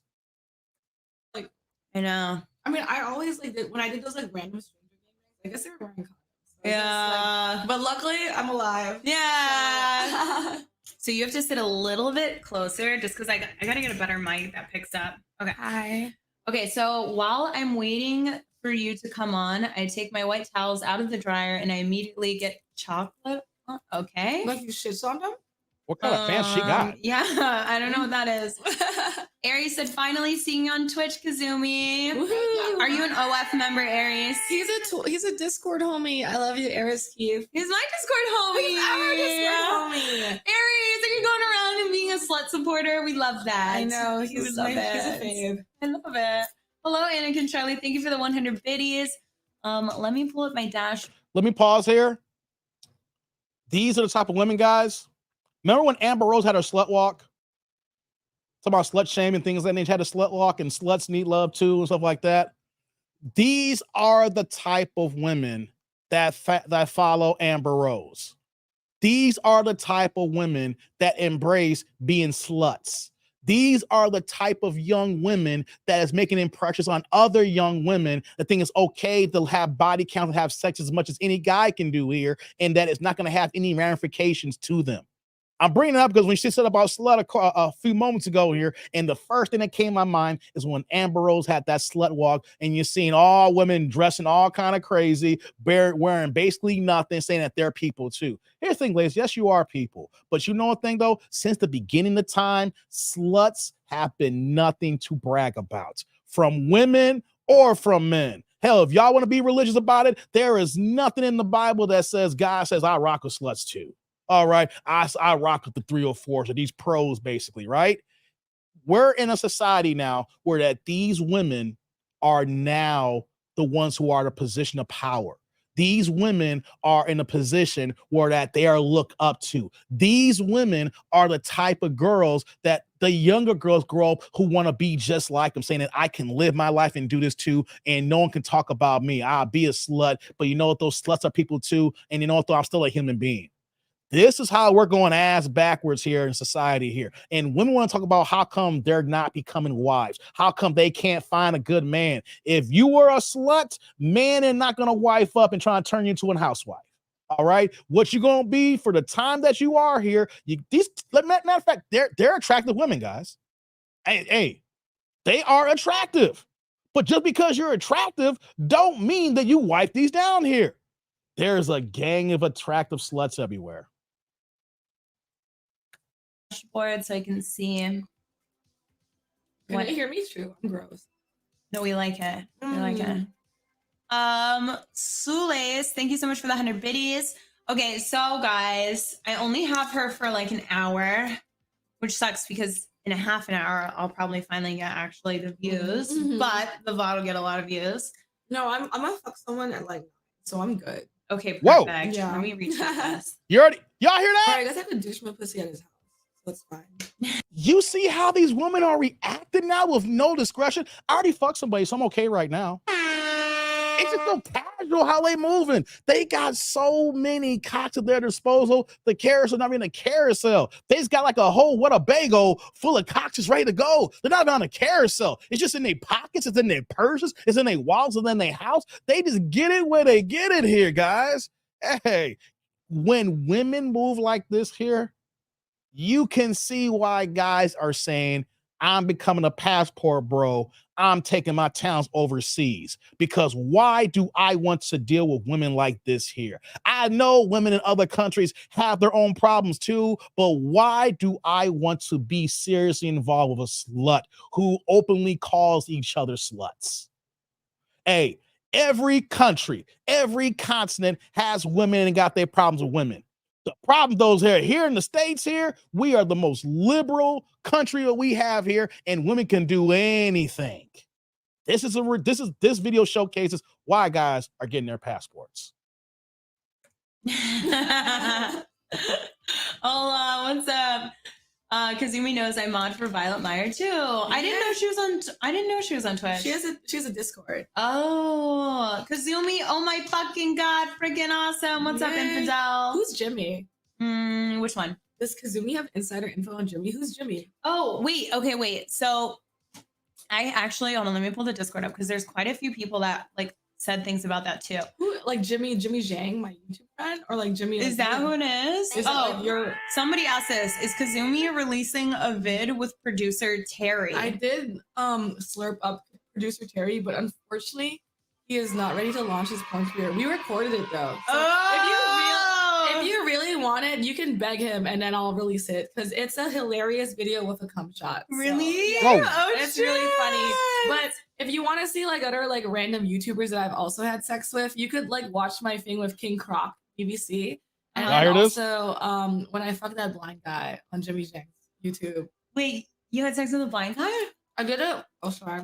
Trying. That's okay. I did I kind of haven't like a heard of it. fuck a fan with like disabled people, kind of like a Make-A-Wish. And I fuck. Yo, they out here having sex. She's basically calling her coochie to Make-A-Wish Foundation. Guys, squeeze that fair use. What's going on, Rod? She's basically saying that her booty is there for the Make-A-Wish Foundation. She's over here having sex with fans. That's a big thing, guys. Like guys who are real supporters of these OnlyFans chicks, and they give a lot of money, and then they set themselves up where that they'll have sex with fans. That's content. You find a new person, and that person's gonna pay to have sex with them as well. So they're creating new content with their fans. So they're solidifying their fan base by smashing them. And then you solidify that, and then you have new content, and then the rinse and repeat because they have sex with their fans regularly. And you're talking about you having sex with disabled people, they don't have any qualms, anything that stops them from getting to get down here. Yeah, what's going on, No Limit? Guys, this is wild here. What's going on, Squeegee Kid, too? I see you here with the fair use. So let's continue to play a little bit more of this video here, but they have no shame. No shame. Shout out to Game of Thrones. Remember Khaleesi had to walk through the town, bucky ass naked, when she had to go confess for her sins because the higher up, I forgot who it was, the religious fanatics came and took over, and she had to walk through the streets. Shame. Shame. Shame. Shame. Hey, come on, man. Stop playing with me here, man. So let's continue, man, to hear more of this crazy stuff. I fucking love that because I love handicap fans. I know, I like, love that. You love I'm handicap here to give it fans. to you, but yeah, I like the guy who's completely blind. He's only heard my voice on podcast. So I was like, "Do you know what I look like?" And he was like, "I know you're Asian." So it's like I hope he knows that I'm maybe like a hotter Asian. Yeah. I'm like a hot one. Adriana paying for your dinner. Oh, Anakin Charlie, thank you so much. Thank you for the dinner money. I appreciate it. It's a better team up than Shaq and Kobe. That's so funny. I love that. Kazumi, what do you think of John Legendary? Anything coming up soon? I actually do have a nightclub orgy I have to drop with him. A nightclub I already orgy. did it. I just didn't release it. This guy, hold my beer, says I'm disabled. No joke though. Like, no, we Hold on. Nightclub orgies. They're not just if you go to your P Hub and you're looking for certain categories and you're seeing girls get down and dirty in clubs here. Nah, that's not just a scene that they take camera crews and trying to get a shot here. Women are doing this on the regular. Getting bust down in the clubs, getting bust down in the bars, getting bust down outside in the streets, getting bust down in the back seat outside the clubs when they go in and go back in. These women have no qualms, no cares whatsoever. The busty is going down where they can get it down at. And if you got a camera, more the better, because then we can post that on the OnlyFans page here. Woo! God, these girls are wild, guys. we listen, here's the a girl is actually like a true sexual queen when they will fuck anybody. And when I say this, I mean this in a positive way, not a mean way. Like anything meaning like looks don't matter, like you're down for the experience, like any disabilities or handicaps or anything like that don't matter, because you're just down for the let's experience pleasure together and have a great time. I like a good story above anything. Like I'll fuck a good story people if they give me a cool enough storyline where I'm like, this would make sense. But I'm so if I was like some guy and I was like, I'm shipping out to war for the next 2 years, would you fuck me? I'll have to fuck. Yeah. If I had all the time in the world, I would fuck everyone. But right now I don't. I have such limited time until I perish. I was surprised to see someone in the industry follows me on Instagram. I was like, what? And sometimes she watches my stories, which is not that many times. It always surprises me. And I'm kind of nice. Oh, do you follow this guy? I might follow this guy. I'm who are you? Right? I'm not stuck up about follows. If I meet you in real life, and also if we have a cute fan picture, like an Exotica or whatever, I'll follow just because I'm like, oh my god, it looks cute there. You're not one of those there's this weird thing, especially with Instagram influencers, where you don't want to have too many followers for some reason. I'll follow whoever, bro. So it's for me, I think I have 900 people that I personally follow, because I used to do the same thing. If you followed all of my social media, then I would follow you back on your Instagram. Yeah. And it was a great way to get people. I'd be like, here, if you follow all my social media right now, I'll follow you on Instagram. How long would it take them to follow your social media? It takes 3 or 4 minutes. Oh, yeah. Okay. Yeah, I'll follow you. But now that this was before Linktree was a thing, right? So now you can be click on my Linktree and follow everything, and I want to see you do it. And then I'll follow you on Instagram. So I used to do that too, but I know with influencers, they'll be like, oh, I can only follow 100 people. It's so funny when at AVN, I would just grab people. Wait, let me tell you the funny story. So at AVN, I was sometimes if I felt frisky, I would grab someone's phone and I would just take a selfie of my titties and then my crotch. Yeah. I like to be silly. And dude, I freaking took a picture of my crotch. And as soon as I did it, I realized I had a period explosion. Oh, what? Yeah. Oh, hell no. My period had soaked through my panties because I was just wearing a bra and panties. Yeah. I made a bunch of fans my clothing. I threw it at a bunch of fans. So I was walking around with just a giant period stain that soaked through my thighs and everything.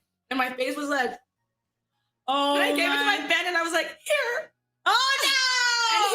And he was like, thank you so much.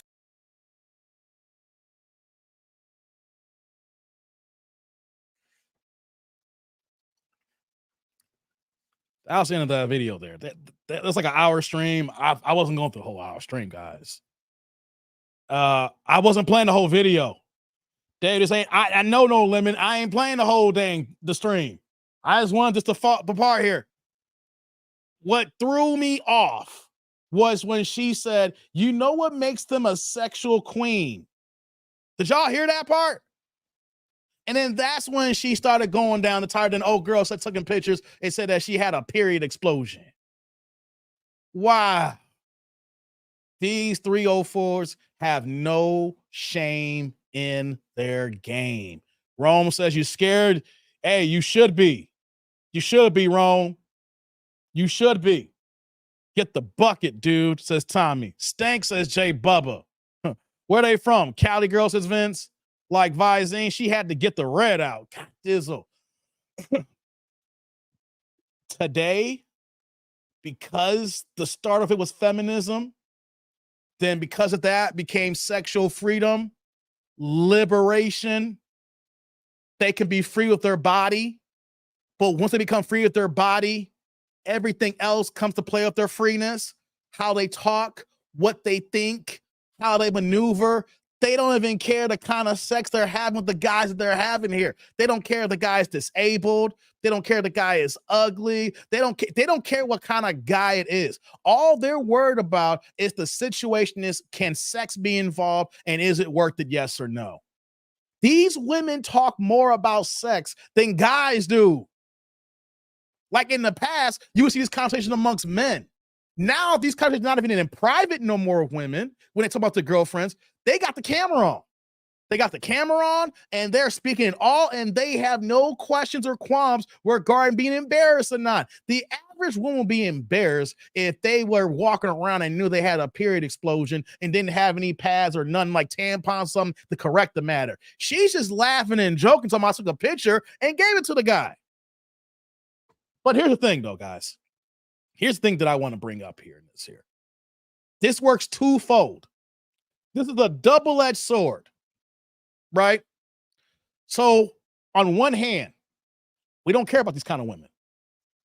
Since the beginning of time, the history of mankind, whether if you go by the first bones was Lucy, remember in social studies and science class, we found about the first fossils, and we found out it was like Lucy or something like that. If you go by that one, or if you go by the Bible and how Adam and Eve were the first couple, we talk about the first thing regarding humans. And you want to know something? There's always been whores, sluts, 304s. We see them in the Bible in biblical times, Mary Magdalene, things like that. I'm not trying to go on a biblical thing here, guys.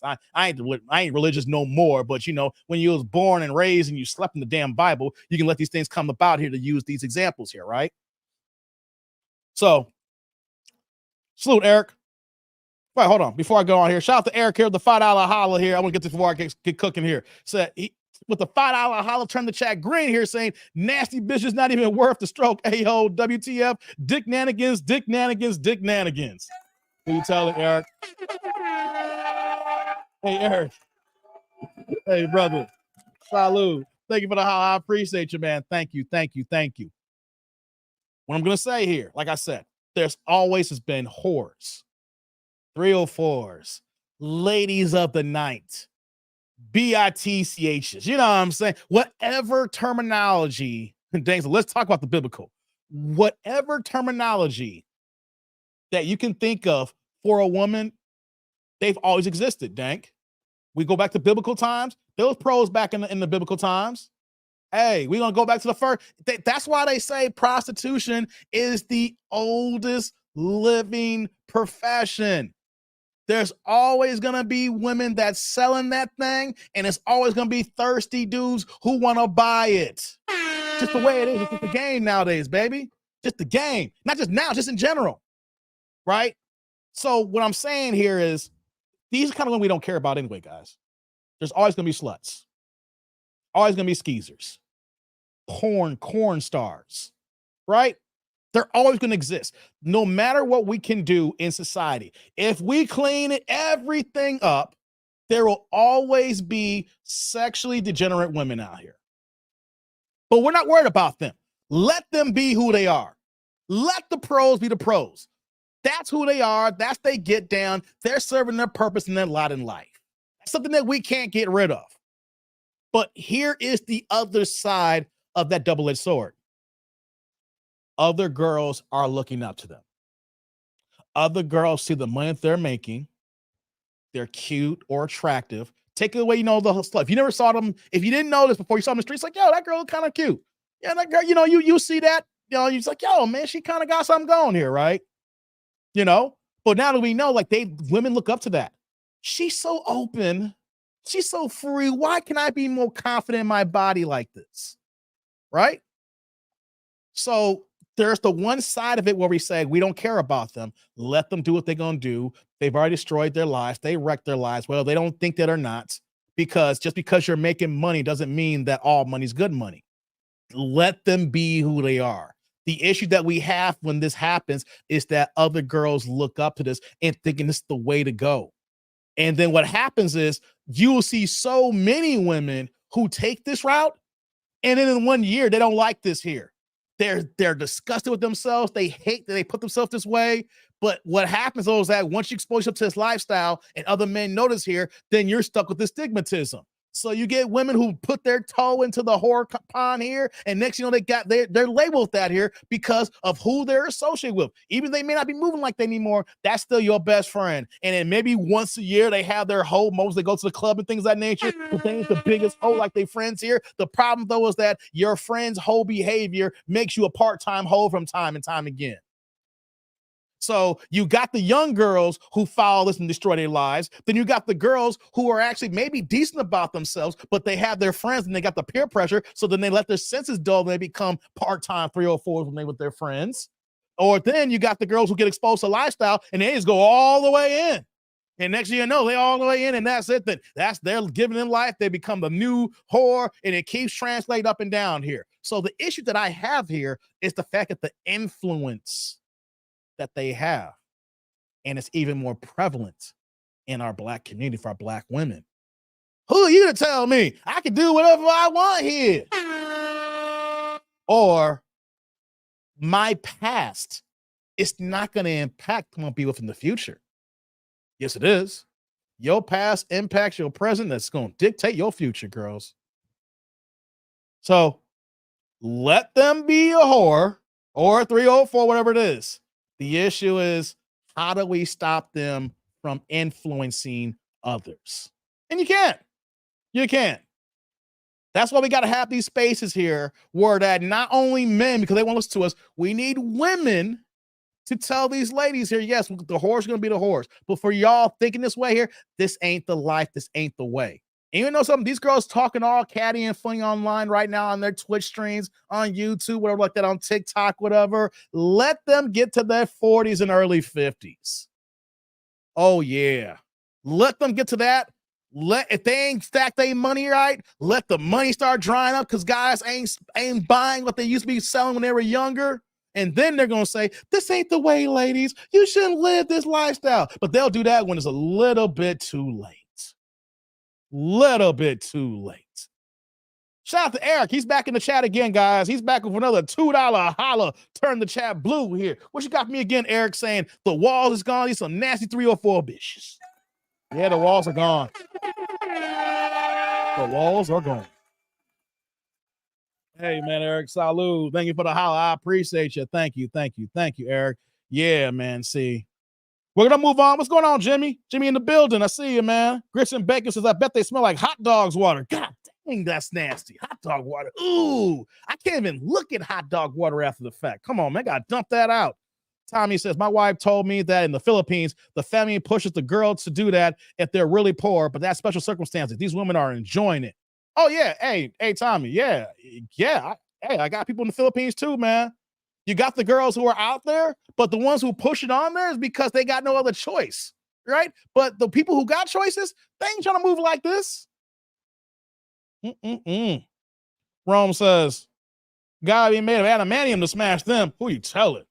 You use an adamantium condom, and that stuff might burn through and break. Oh, but one more last thing before I move on.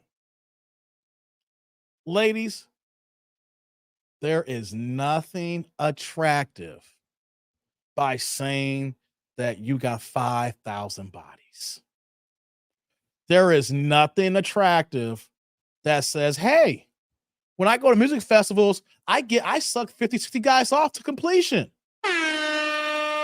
Because the guy that you eventually want, because even though a lady may say, a girl may say, they ain't trying to settle down, but you know what though?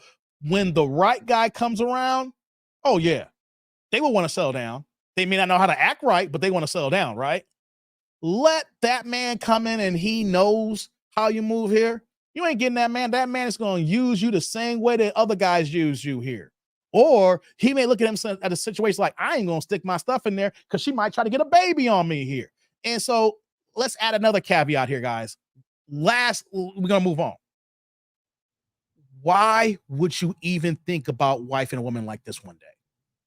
I have heard some simp beta ass men that says, you know what though? Give me a woman who knows what she do here because I don't got to teach her anything.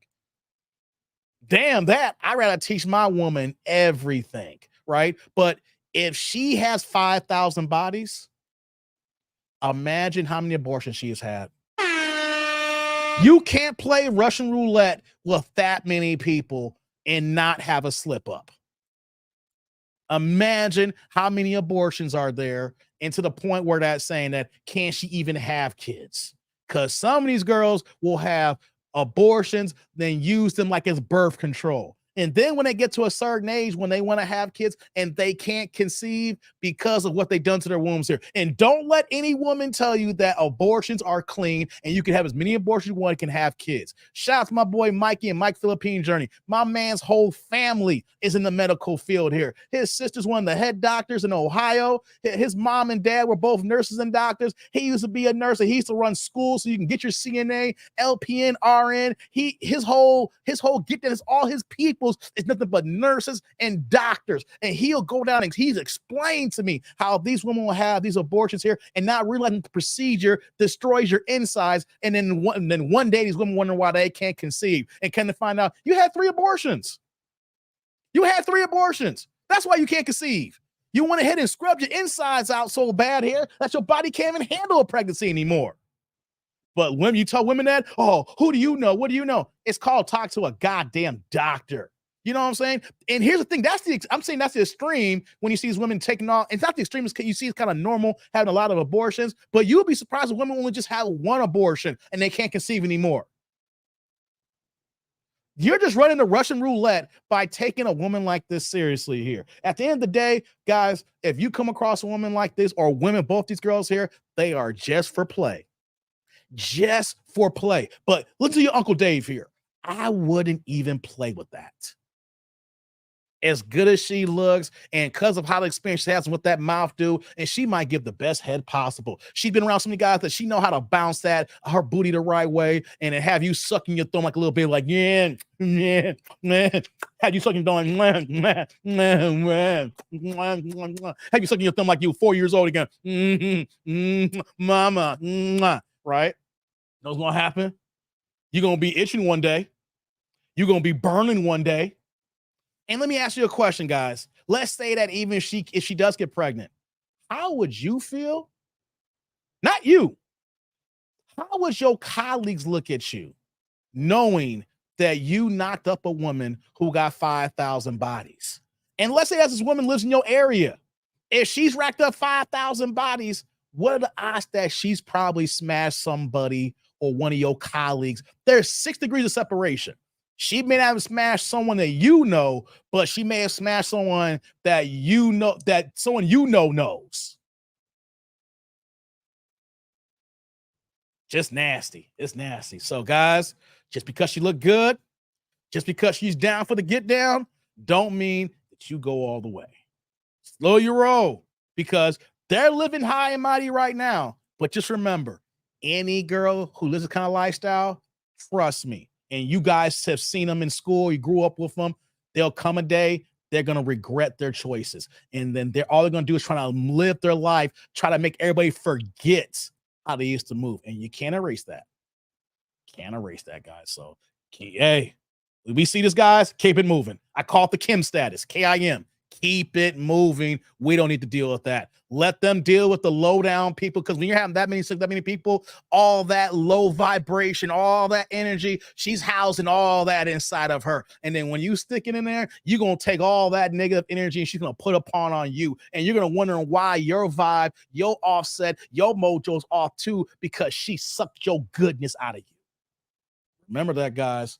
These women can also give you negative energy if you just stick it in there.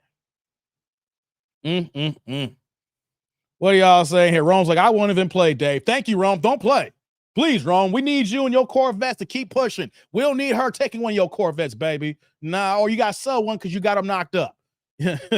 I refuse to get an Armageddon STD. Hey, Rome, I feel you, man. I feel you, man. My firm will try to find a way to drop me. That's the thing here, guys. Rome, your job don't want it. You could be the best worker in the world. And if you got a position where that you have a little responsibility and you're kind of propped up here, you think your colleagues want you in front and center, knowing that this is your background and your woman you mess with here? I know not all of y'all got these kind of jobs here, but if you're in a position where that you have responsibility and level of headship here, and imagine if your colleagues who are also six figures and CEOs and CIOs or directors, and you take them to the company outing or the Christmas dinner and you come with the 304, you know how they're going to look at you? Do you think they're going to trust you if you need future promotions? Hey, man. Hey, you own the only time that you mess with it ain't all the time. Forget it. I'm not even going to say that. I was going to say something. No, ain't all the time. Sorry, guys. I'm trying to justify something. I ain't. Tommy says some men can humble themselves to marry a sex worker and convince themselves she loves them. And you know what? Those girls end up leaving those guys. They're beta and they're cucked, and next you know, they have a miserable life. She's a walking, talking STD machine. Facts, Thomas. Okay, guys. Let me see here. Give me 1 second, guys. Give me 1 second. I got one more video, guys. I got time for one more video. So if y'all want to see one more video, press a 1. That was a wild video, wasn't it? 5,000 bodies. And they had to question if head counted. Oh yeah, head counts. Ladies, if some dick got in your mouth or your booty, it counts. Just because of no penetration, you get pregnant on. If the D got here or here, it counts. It counts, guys. Stop it, ladies. It counts. Y'all trying to eliminate bodies. If you know how that man's D look, if you touched it, kissed it, loved it, massaged it, you cradled it, you made something like it's your new baby, yeah, it counts. Stop playing. Stop playing. It counts. Your body knows it counts. Your body tastes that. Your body got that man's jism inside of you. Does she currently have a man? I don't think so, Truss. I don't know. She's been on No Jumper. So if you're talking about she got a man, she's got a lot of men. She's on OnlyFans. she has sex scenes, so she got men, Truss. They're like, if I just lick it 2 times, does it count? Right, Tommy? Like it's a Tootsie Roll Pop. So I didn't get to the center, so it don't count. Hey, come on, man. Stop playing. Stop playing. All right, guys. We're gonna do a Kendra video to close out the show. I got time for one more video. We're gonna do a Kendra video to close it out here. Let me pull it up here. Let's see here. No, we want that one. We want this one. Whoops. Let's do this. Let's do this. Here we go. Okay, guys, we're going to end this off with Kendra here.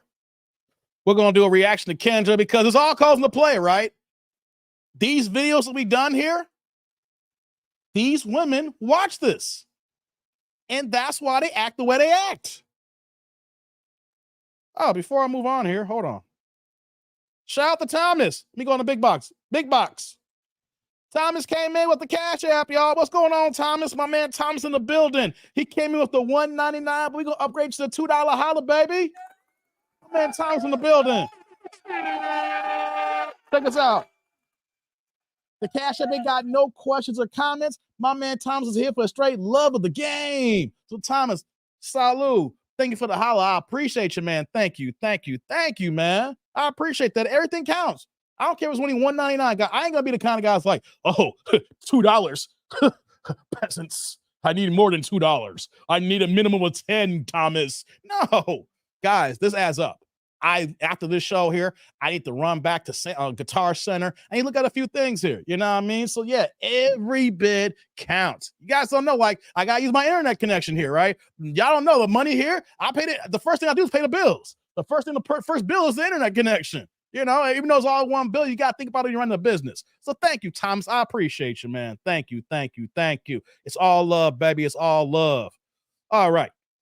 Let's get to this next video. Likes up in the building, guys. Likes up.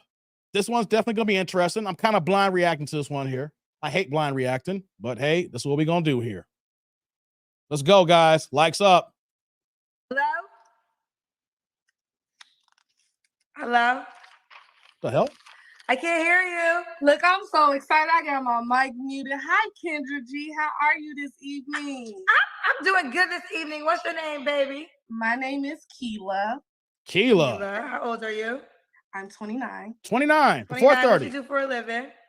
I am currently working at a hospital as a CNA, and I am also a college student at DAC Community College, working towards my nursing, my RN. I also have my esthetician. That's why you see the label Keela's Vanity right there, because I also own my spa business doing waxing, facial, makeup, lashes, that sort of thing. And I would love to turn my spa into a medical spa someday. Oh, child, that was a lot. I didn't know what job title to write down. Was this an advertisement for your job here? You over here, she was over here selling her business, y'all. Hey, yo, the whole rundown was, yo, I got this and this and here. Okay, go ahead and advertise yourself, girl, Kendra. Let's continue. Esthetician in the CNA. Okay, esthetician in a CNA. Do you have any kids, baby girl? No, ma'am, no kids. 29, no kids. Nope, Okay, just good. it's Keela, right? Yes, ma'am. What's your zodiac sign, sweetie? Damn Zodiac. I'm a Gemini. And where are you calling me from? I am calling right now from Chicago, Illinois. Oh, no. Where do you I live in Danville, Illinois. That's 2 hours away. Oh, no, you don't But I am count. born and Oh, yeah. It's fine.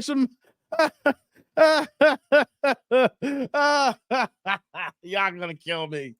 Y'all gonna kill me. Y'all gonna grill me. She ain't even nowhere near close, but y'all gonna kill me. Oh my God. Oh God. Oh God. Oh God. Oh God.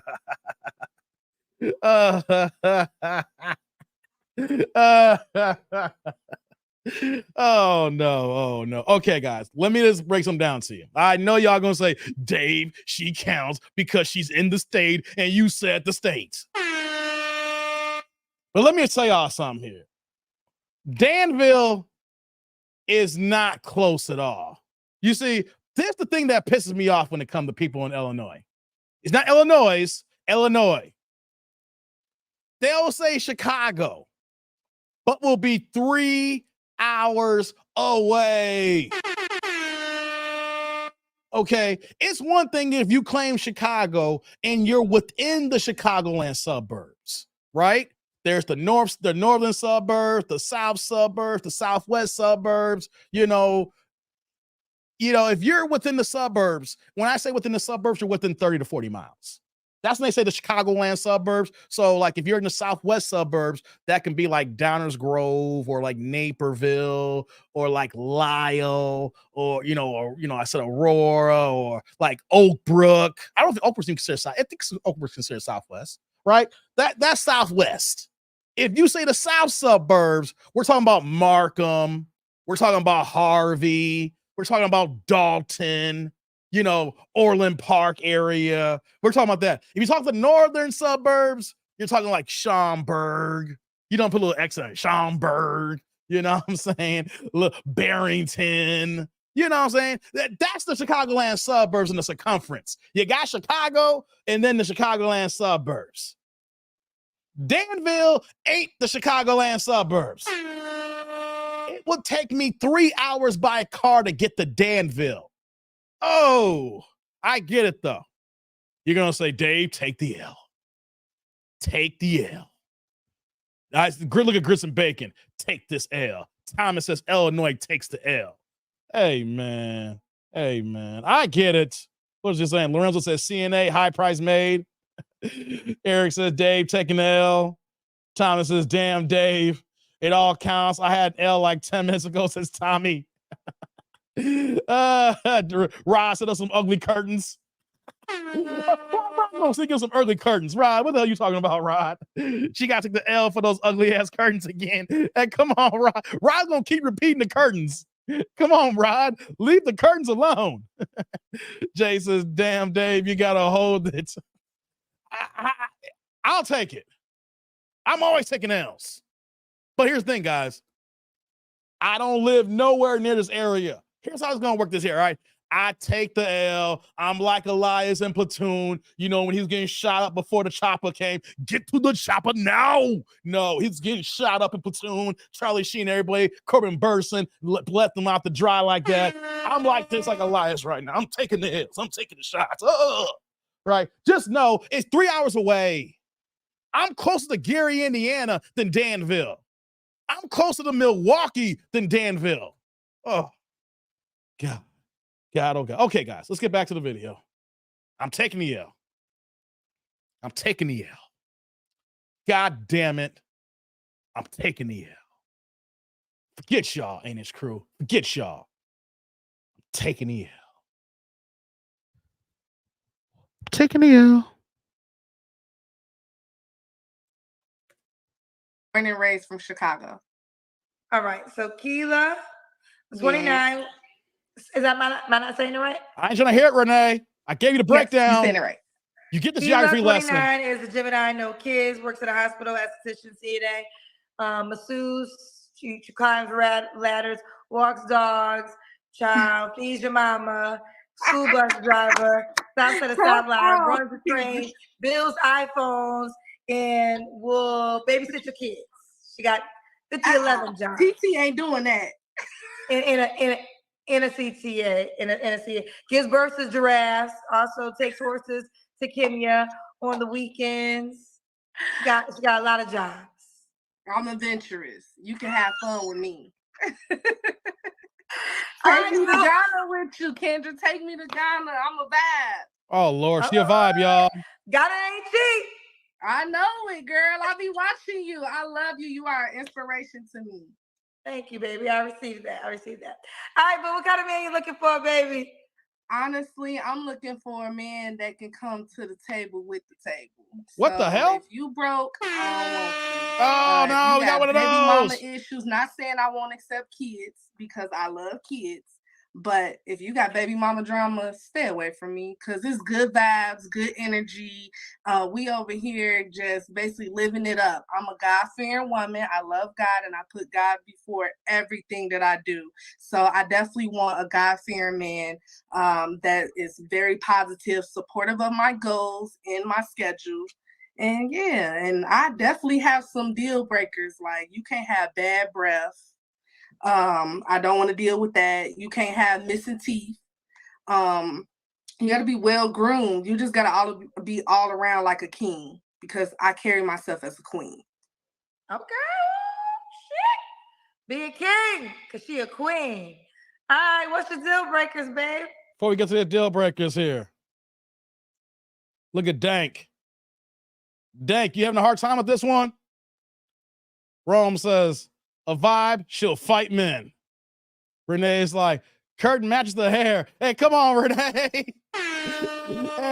hey, hold on. Let me get to the big box here. Hold on, let me do this here. Hey. It's supposed to be the carpet must match the drapes, Renee. You say, well, the curtain matches the hair. It's supposed to be it's supposed to be the carpet is supposed to match the drapes. Yo, come on, guys. Y'all killing me here, man. How old is this coin? I think she said she's 29. She's not 30 yet, guys. She's not 30. She's not 30 yet with no kids. Rome says, table got a weight limit, sweetheart. God dizzle, y'all. Look at Jason, the Kendra shade. Not with them tattoos. Right. Not with them tattoos. Hey, man. Hey, Kendra's chair look like octopus tentacles. Perhaps she's really Ursula. Hey, come on, Tommy. Pull the curtains on this one. Hey, stop playing, man.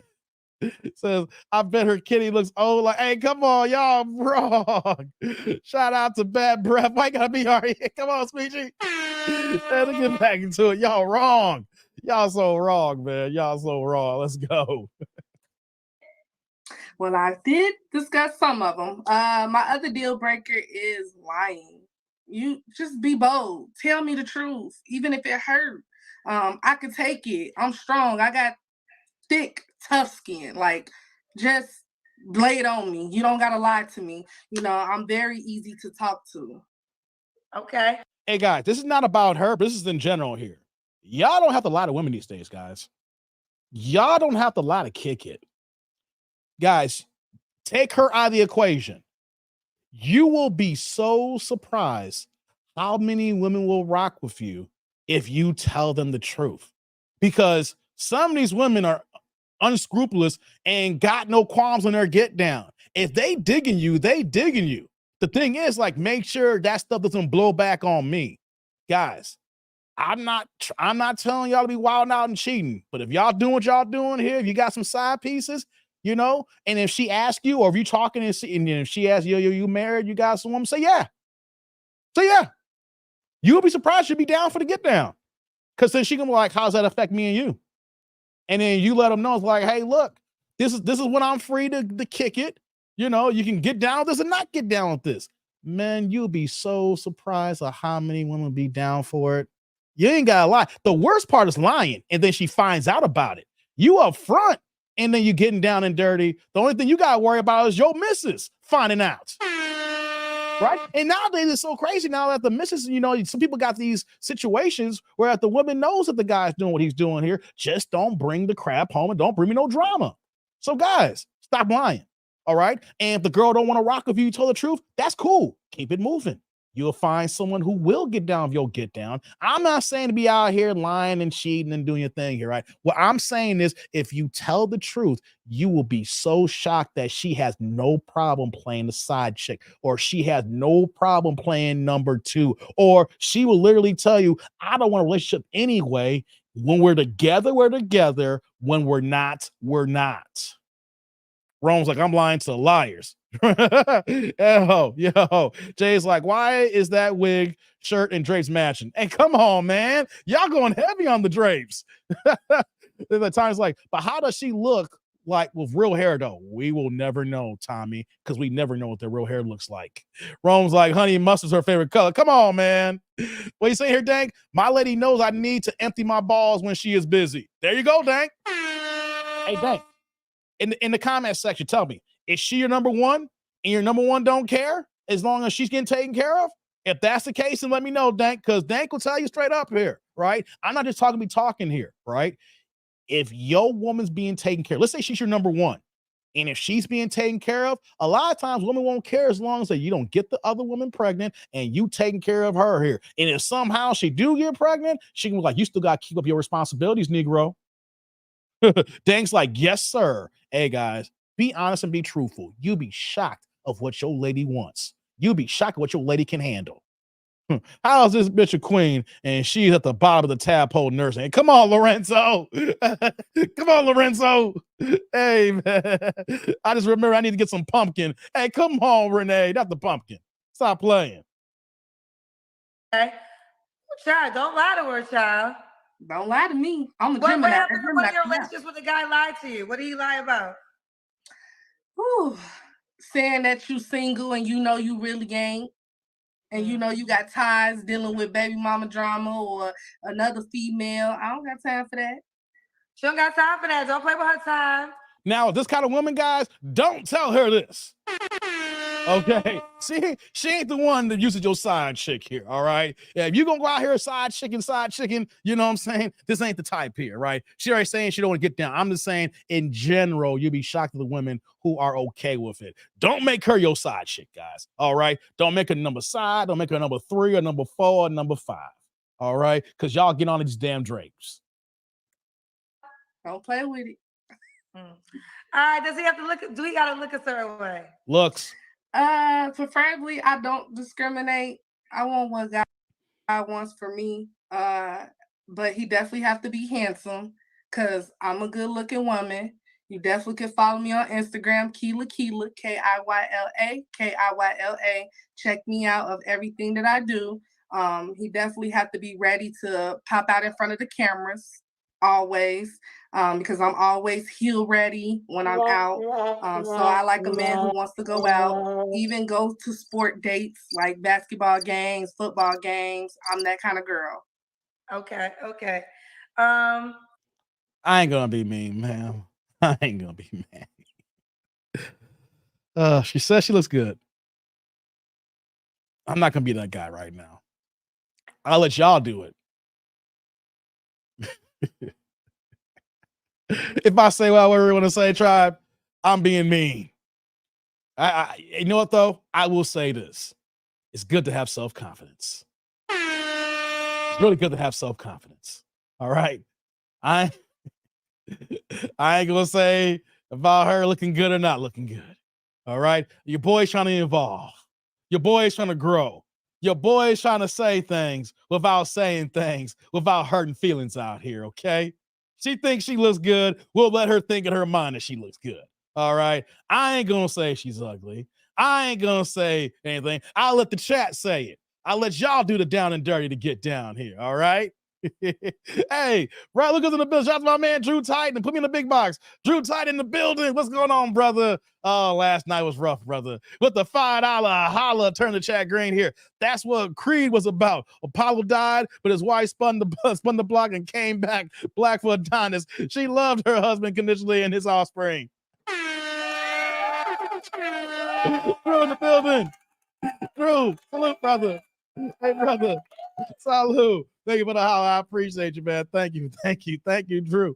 Hey, guys, y'all know to get down with my man Drew. He's my man, 50 grand. Another good YouTuber. All right. Boxing at his finest. Yo, I think he should be back on tomorrow morning, Monday through Fridays. 8 o'clock, 9 o'clock Eastern. Going for a couple hours. Salute to the channel. Salute to my guy Drew. And hey, Drew, I talked to Theo a day ago. He is all in on the meetup. And why I got Drew here on the screen here right now of his super chat, guys, we are planning a meetup. Y'all have heard me talk about it. I was on Theo's channel Friday morning talking about it. Then I went on my channel here on Friday afternoon and I talked about it. And here it is Sunday now. We are planning a birthday meetup for my guy Drew here. We're going to do it in Vegas.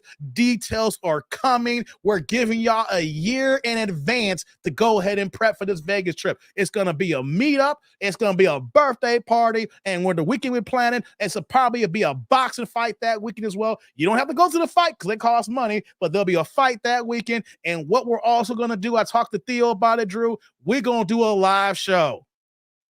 We're going to do a live show in Vegas, and we're going to have a live audience participation as well. Mix up between Drew Titan, that dude named Dave, and the Do Better podcast with Theo Coop. That's right, guys. We're going to be doing our own thing here, and we hope that y'all come and check it out once we get all the details here. So since Drew just popped up here, I got to let y'all know. I'm going to keep talking about this for the entire year. So for all y'all talking about, yeah, I'm down to go to Vegas. I'm down for a meetup. I want to see the live show of all my three favorite YouTubers. We don't want to hear nothing in 8 months about I'm broken. I ain't got no money. Because you know what, though? We're giving you a whole goddamn year to get y'all money right to do this trip here. All right? That's the game plan. That's what we're doing here. And I'll tell y'all more about as we get going on here. Like I said, 2024, Drew Titan, that dude named Dave, Theo Coop, Do Better podcast. We will all be together in one room for a birthday party meetup, and we're going to have a good time. And you know what? All of y'all are invited. Y'all just got to get y'all money right. There ain't no freebies here. All y'all are middle-class men here. Y'all middle-age here. Y'all make y'all money. Y'all got careers. So ain't no freebies. Stack your money up and let's go and have a good time. All right. There'll be more to talk about that as we get closer to it. But just know in 2024, we're going to be doing the meetup, guys. I had to make sure I get that out here, man. All right. Back to the show here. What y'all saying here? She got them squirrel cheeks. God damn, Tommy. Grissom Bacon says that weave stank. God dizzle, man. Rome says Tales from the Crypt. Man, Tales from the Crypt. Renee's like, I'm passing pumpkin spice. Hey, come on, man, Renee. Okay, Rome says, I'll fly out. Let me know. The weekend of November 16, 2024. Now, you're probably asking, how come we ain't doing it this year? Because November is in 2 months from now. Well, actually, now it's October. It's a month and a half, right? Reason why we ain't doing it this year, because it's too much. It's not enough time. It's a month and a half, A. B, reason why I'm not doing it this year, because it's the first year and Vegas is going through crazy issues right now. They're doing the F1 racing in November right now. So the whole month of November right now, normally it's a historically low month because of F1. All the prices are expensive in Vegas, right? Every room's expensive right now in Vegas, A. B, there's so many enclosures right now because the construction are getting ready for the F1. And then C, the traffic, it takes you like 45 minutes just to get from the Mandalay Bay to freaking Aria. You know what I'm saying? So reason why I said we ain't going to do it this birthday this year is because of the F1 racing that's coming there and all the construction that's going on. It will not be a good experience for everybody. So we're saying, like, let's just wait and we'll do it next year in 2024. So Rome, letting you know, the weekend before Thanksgiving. It's the November 16th weekend before Thanksgiving. That's what we're doing here. So just letting y'all know right now.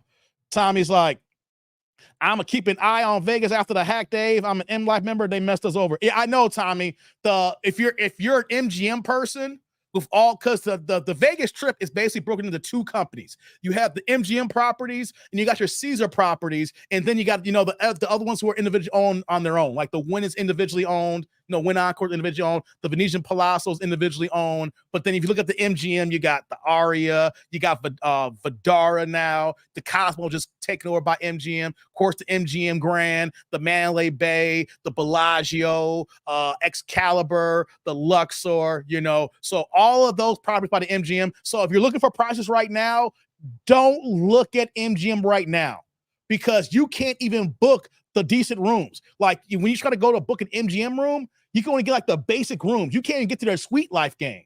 You know what I mean? So trust me, once we know the MGM is out of the woods, we'll let you know when we're going to plan the location. The reason why I didn't pick the location yet, because of the hack right now. Because MGM got hacked, and then Caesars got hacked too, guys. The thing though is that Caesars paid the ransom. That's why Caesars didn't go down here. So that's the reason why that we still haven't picked the location yet, because of the hacking situation right now. So once all these hotels are in the clear, we're going to pick a location. So that location will be central for everybody who want to go there. We'll put packages so that, you can go ahead and stay there, be under our group thing here as well. Or if you decide to go stay somewhere else because you got your favorite hotels. But we're waiting for the dust to clear so that we can pick a hotel because of the hack, brother. Yeah. I know they messed you over, man. I know they did. Jay's like, Dave got that guap. Nah, I know how to budget, baby. Not budget, but I told y'all what y'all need to do here. Commit to yourself to one major good credit card. Get your credit right. Commit to one good credit card. And then with that one credit card company, get two cards that matches what you're looking for. One card for travel and vacations and then plane. The other one for like food and beverage and shopping and stuff like that. And just build your points up. Stop using your debit card to pay for everything. Your debit card should only be used for to go to the ATM and pull cash out. That should be the only time. Commit to one good credit card company, build your points game up, and then from there, then when it comes to go out of town, you ain't paying full price because you're using your points to go to your purchases. That's the short story of it, guys. But we'll have a credit conversation another time here. All right. Tommy says it's 2024. That's a year out. Exactly, Tom. That's what we're telling y'all right now. That's a year out right now. Literally, because next month is November. So we got a whole year to plan for this, man. Spence, like, I got to check out that F1. It seems like it's fun, man. I wish I could check it out, man. Yeah. Says, I'm going to be in Vegas for the F1. Oh, dope. Let me know how that goes, brother. I already been to Vegas twice this year, and I didn't feel like paying the extra elevated prices. You know what I mean? Like, a basic room at the Palazzo is $700 a night. $700 for the cheapest room at the Palazzo, man. I didn't even pay that for my suite when I was there in July. So, I got family in Henderson now, Crasher. That's what's up, Rome. Yeah, trust. We'll let you know more if we get going on here. Next year, trust. I said the weekend of November 16th, the weekend before Thanksgiving next year, 2024. We're giving y'all a whole year. We're not gonna do a month. We're giving y'all a whole year. Navy Federal Rewards card is what I use. There you go, brother. Trust. Yeah. Whatever you use to get your points game up so and increase your money power. Let me just say this before I get back to the video, guys. We're gonna get back to it here, right? Stop using your debit card for major purchases. Stop using your debit card to buy your plane tickets. Stop using your debit card to book your hotels here. Stop using your debit cards for things that you should not be using for. Your debit card should only be used if for some reason they ain't taking credit cards at a location that you're going to here. Go ahead and get your credit right. Get yourself a good card. Like me, I'm American Express. I'm not saying get these cars and then squander your life away on credit. I'm saying that whenever I need to buy something, I need to get gas, I use my Amex card that's good for gas, and I use my credit card for that. And as soon as I go on the Amex app and I see it posted, I go ahead and I pay the gas right away then. I go because it's linked to my account here, you know, and then my checking account, and I pay it right away. Because if you pay your debit card, what are you getting? You're not getting any benefits, no rewards. It's if you're going to talk about IT and banking transaction, it's just a basic ACH transaction, peer-to-point transaction, and you get nothing out of it. Use your damn credit card, you get points on it, and let that bill make sure you know you're not even paying for the goddamn plane ticket. That's on the short scale, guys. On the short scale, you use your credit card, you swipe it, then you go about your merry business. As soon as you come back home, you should see that bad boy post on the app. And either you can go ahead and wait so that you can go ahead and click pay and pay the exact amount, or you can go on your app and say, hey, I'm going to put a manual dollar amount and pay it right away. Either or you're not paying an interest fee and you're wiping it out right away so you're not holding on to extra credit on your account here. And then boom, you're keeping it moving. You know what I mean? But some people, I tell this basic stuff, some people don't even understand that. So stop using your debit cards for major transactions. Get yourself a credit card, use the points to gain on that, and then use your checking account to pay the credit card back within the few hours you made a purchase. And if you can't pay the credit card back with that purchase, then you may actually need to buy that there, or if you're trying to plan ahead of time to go and make a travel expenditure. Either way, though, guys, stop using your damn debit cards to make major transactions when you get nothing out of it. Okay. Let me see. Trust says 15,000 points is 150 on my joint. How does your point system work, TD&D? Well, on American Express Trust, my platinum card gives me a point for every transaction that I make. So if I spend $10, I get 10 points. I spend $100, I get 100. I get 100 points. But if I book travel with them, I get 5 times points. So any hotel that I book, if that hotel costs $200, that's 1,000 points. 5 times points for travel. The same thing if I book an airline ticket. If I book an airline ticket to Vegas and it costs me $500, that's 5 times points. So that's not 500 points, that's 2,500 points. But here's the thing, though, Trust. Me redeeming them means that I get $1 for dollars, equal exchange. There is no manufacturer. Like if you say, if it's $100, you know, if I pay for travel, then it's only worth $60. No. When the certain credit card, like the American Express Platinum for travel, if it costs $300 for the ticket, if I use 300 points, it's equal. It balances it out. You see, so you have to look at the fine lines of the type of credit card you're using. The best travel credit cards to use is the Amex Platinum and it's the Chase Sapphire. I'm about to give me a Chase Sapphire card, right? I'm a new introductory, get the points and everything. So the reason why I say you need multiple cards, and don't get multiple cards to get yourself in debt. Use one card for travel and then one card for food, groceries, and gas, right? So for me, Trust, my Platinum card, I use dollar for dollar point, and then when I book an airline ticket, it redeems it. So 15,000 points for me on on Amex, that's like $15,000 if I was going to use it strictly. I was going to use strictly on straight travel. Like I bought my tickets. What I tell you guys is that when I go fly first class, hey, what goes on here? I recently just got back $90 through cash back for a trip I took. That's what's up. We need to do a credit talk one of these days on the platform. No doubt, Trust. No doubt. Not just getting any credit card. You first thing is Trust. What we need to talk about in the future, and we'll have that. It'll be a great discussion. I would love to drop the link when we do. I gotta get back to the video here. But what we need to figure out is reading the fine lines to the credit cards that you're looking at, and also getting the credit cards that work with your lifestyle. Trust, there might be a situation that you only need just one credit card. There could be a situation, Trust, that maybe the Chase Sapphire is all you need, even though I use American Express Platinum. There could be those scenarios like that whatsoever, right? But the thing is that we have to understand our lifestyle, how our spending habits is, and then using that credit card to enhance making your dollar stretch even farther. You know, it's not about just saying, let me go get a credit card and we can just ball out. It's about being smarter and wiser with your money purchases. Paying the credit card off right away when you're using that there. Using your points for travel or redeeming the points so that you can get your grocery and goods, things of that nature. It sounds simple, but some people think it's hard. But I think as men, and the way times are changing with finances, we should all have a discussion. We should have group discussions to talk about this here. And no one should be shy about being ignorant on certain topics here, because we all have to learn one day. There was a time that I didn't know certain things about money and certain things about credit cards and certain things about making your money expanding and letting your money grow, right? But that's what we're all here for. We learn from each other so all of us can be better individuals and making our money grow better, or using our money to stretch farther than what it's supposed to be. I know this may sound crazy, but Dave, can I get some tips and advice on credit building? Yeah, get yourself a credit card. If you ain't got a credit card, if you got jacked up credit, get you one of them unsecured cards. You may only get like a $300 or $400 or $500 credit limit, right? And use it every single month.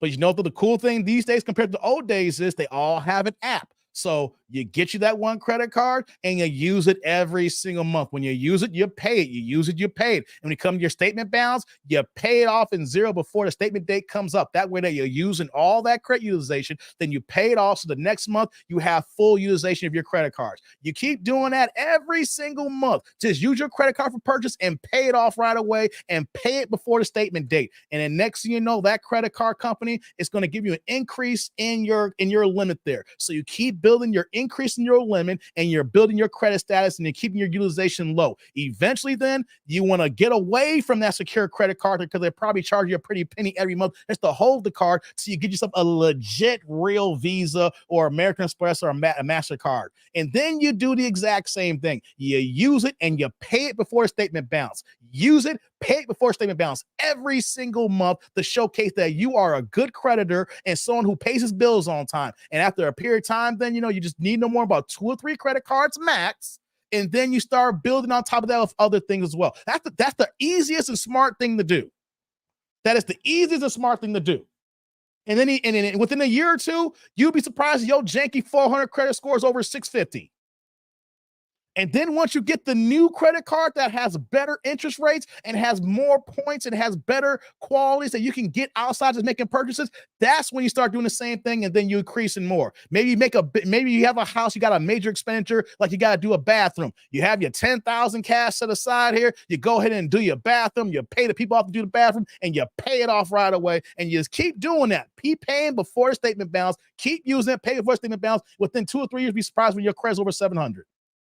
But at the same time, though, besides your credit report, when you have that decent credit card and you build that rapport for that company, then they're going to start giving you offers and deals within their company. They're going to provide you a lot more free stuff to do along with it.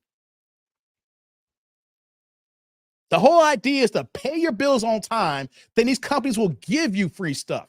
The thing is, don't get out of your means of what you can afford, and then you let your credit build up, and then now you got this big ass balance that's taking you a long time to pay it off here. Tommy's like, you have to manipulate money like the government does and never let your savings dip below a certain amount, and you'll never get back on track. Facts, man. Or you can start off with a secure credit card. That's what I'm saying, Trust. You can start off with a secure credit card if your credit's janky. That's what I did. Over 13 years ago, man, I couldn't get no credit. That's why I say get a secure credit card. My first one was $300, right? I still got the card right now because I've had it for so long, and that's part of my credit history because I have that card for over 13 years now, right? Man, that card was like at $300, man. Man, before I stopped using the card, they had get me up to like a $5,000 credit limit. Started at 300, hit the 5,000. I stopped using it, and now I'm strictly with my Amex cards right now. Because of my Amex Platinum card, I don't pay no interest on there. I pay it off every month, no interest. It's like the equivalent of a debit card. I got over 10 credit cards. Man, Eric, that's a lot. So I got a Capital One as a starter. I have about 650 credit. Good stuff, man. Trust like get more income coming in as well. Yep, exactly. All right, guys. Sorry to talk, but not sorry. This is good stuff here. We're gonna get back to the video here.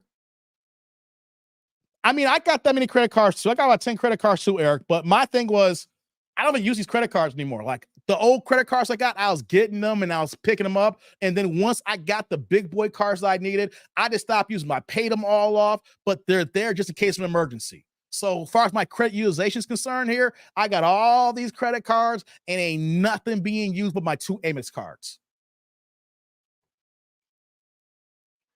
These talks are always dope. Yeah, they are, Rome. We got to have these conversations like this amongst men here. We have to have these conversations amongst men. But yeah, guys. And here's the thing too. You could get if you play it smart, you could get yourself a credit card if you're looking for something. We can have a conversation about that and put the trip on the credit card and pay that off little by little. Or if you got your cash right, and then you go ahead and you buy the airline ticket and then pay the airline ticket right away. Pay it off. And then with the and reason why I'm telling y'all right now, as soon as we pick the hotel out, to have your money right, because you get the best deals in travel if you book at least 2 months in advance. What am I talking about here? I'm gonna use the Venetian Palazzo as an example. I know I'm going way off the subject here, but we're gonna get back to it here, guys. Sorry for the Ninja watchers and sorry for the people in the replay gang, but this is good stuff here, right? I'll use the Venetian Palazzo as an example here, right? If you book, let's say that you guys knew for a fact that you guys wanted to come next year, November 16th weekend for the Drew Titan birthday party, that dude meet up with Theo and Drew, right? If you went to the Venetian Palazzo website right now, if you booked your trip right now, you will get 35% off. The early bird gets the worm. But here's the thing though, that 35% off, that comes with a caveat. You can't cancel. You're going to get this big ass discount, but you can't cancel. The only way you can cancel if like a death in the family, you have to provide a major medical reason. Right. But let's say that you wanted the option for a big discount, but want the ability to cancel. Well, the Venetian Palazzo will offer you an offer that says, well, 35%, but you can't cancel. We're giving this great savings. But if you book now, we'll also give you 30% off, but you can cancel within 72 hours of your arrival date. Would you? Now, this is where people thinking I'm balling right now. I do good, right? But the Palazzo Venetian got rooms and suites that cost about $800 for that weekend. But if you booked it now, you can get that same room for $600. $200 off, depending on when you book it and at the time here, the 30 or 35% off. So you could easily, if you want to build your credit game, let's say you just got this new credit card. Let's just use me, for example. Dave, I just got a new Amex Platinum. I've been building my credit up and I'm going to use this Platinum card. Go right ahead then. Let's say you know for a fact, let's say meetup or no meetup, I'm going to Vegas. I'm going to get the 35% off, right? You go ahead, use that new card, and you pay, get that 30% off, right? The trip now for a whole year. So then you on your Amex card, you just pay that off every month. Maybe you got the cash paid off all the way. But if you smart about it and you booked it now, the next you know, by the time January, February hit, the hotel's already paid off. You got the discount. All you got to do is when you check in, you got to pay the taxes. No, not take, you got to pay the resort fees. That's it. The resort fees and the credit card hold, because you know they're going to hold it for incidentals. You get that money back, right? Then you do the same thing with your airline ticket. So by the time November hits, the hotel's paid off and you got the discount. The airline ticket's paid off. And who knows, by that time you might say, I want to upgrade to first class now or business class because I have enough time built up here and I got a little extra cash here. Let me make the trip a little bit more here. Let me go ahead and fly first class for once, right? So if you book early or you plan early, you get the savings and you can you smartly plan accordingly. So when time you get out of town, you got nothing but cash to kick it. And then eventually, guys, if you use my example, like me, I've been dealing with American Express now for the last like 4 or 5 years now. All I do is I go to Dunkin' Donuts and I put my Platinum card on that bad boy. Even though it's only $5, $3 to $5 for some coffee. I do that every day. Pay it off. Go get some gas, paid off. Go to the grocery store, $100 groceries, paid off because I already had the cash for groceries anyway, right? Or if I want to go and go out to eat dinner, use that, paid off. Over a period of time, that year picks up all those points build up. So let's say you wait a little bit longer and then you bought your airline ticket. Do you pay full price for a ticket, or do you use your points to cover a nice bounce and then you use your money to pay the rest of it off? Right? All that because you planned early. Plan early, so by the time you go out of town, you don't got a bill. You're going there free. The hotel's already paid off. I put on my credit card's already paid off. Airline, I get in town, already been paid off. All right, all I gotta do is pay this $40 a night resort fee. If I'm be there for 3 or 4 nights, that's $120, $160, right? Then all I gotta do is just gotta pay for food and kick it. Come on, guys. It's about being smarter. Working smarter, not harder, making your dollars work for you and not just using it just for the basic expenditures to get where you got to go to. All right, man, I kind of blacked out for a second. Sorry, I kind of blacked out talking like this here. Hold on, let me get to these comments here. I really appreciate that, Dave. Okay, cool. Tommy's like, Tim, damn, bro, I barely have 3, and that's too many. I got them when I was younger, though, not trying to build my credit. But, you know, hey, they're there now. They're there.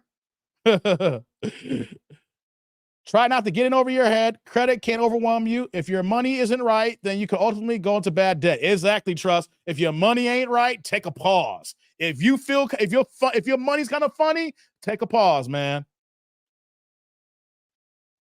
Dave's speaking the gospel. I travel. He's speaking truth. Thank you, brother. Thank you.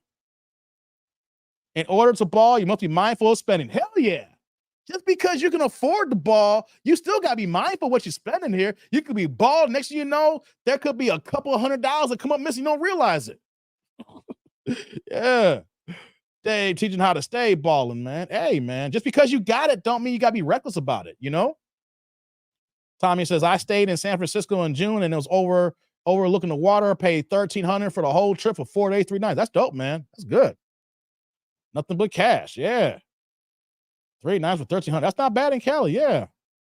I got a Visa and Platinum, $23K once. 22 finally paid it off. That's what's up, Renee. All right, guys, we'll get back to the video here. I know we took away when Drew came in, dropped me the holla, and I started talking about the trip, and then a couple of questions came in. But these are good questions, guys. You guys can use your credit cards without paying any interest fees and then making the credit card companies work for you where they're giving you free money.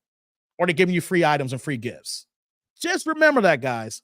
But let me just say this before we get back to the video. I got to end this here. We're going to get back to the show here. I appreciate y'all. Stop using your debit cards outside of going to the ATM and getting gas. Or for some reason where you're going to does not take your credit card. But if you got the Visa logo on that bad boy, it takes everything, right? I know for me, I use an Amex. Amex on it's not everywhere. It's big, but it's not everywhere. So that's when I had to go pull my. I'll pull my other Visa credit card before I use my debit card. Like I got 2 Visa credit cards. I got 2 Amex cards. I got some other. I got MasterCard. I got Citi, stuff like that, right? But I refuse to use my debit card unless it's to go to the ATM. I do not use no purchases with my debit card anymore. Stop it, guys. Stop it. You're getting ripped. You're ripping yourself off. Don't even realize it. Okay, guys. Thank you for that time there. Let's get back to the video here. What we're doing is talking about this girl here. I was taking the L. We got to get back into it. I took the L. She in Danville. We got to get back to the video now. Kind of took a left turn here. Appreciate y'all. Okay. Y'all's getting on her about the drapes. So let's get back to the video. Let's finish this one off here.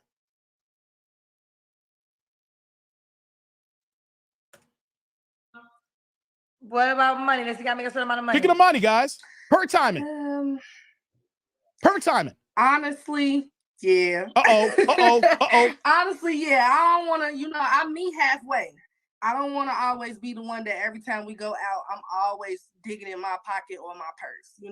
Every now and then I do believe in spoiling my guy because my guy gonna spoil me. So if you gonna spoil me, I should be able to spoil you back.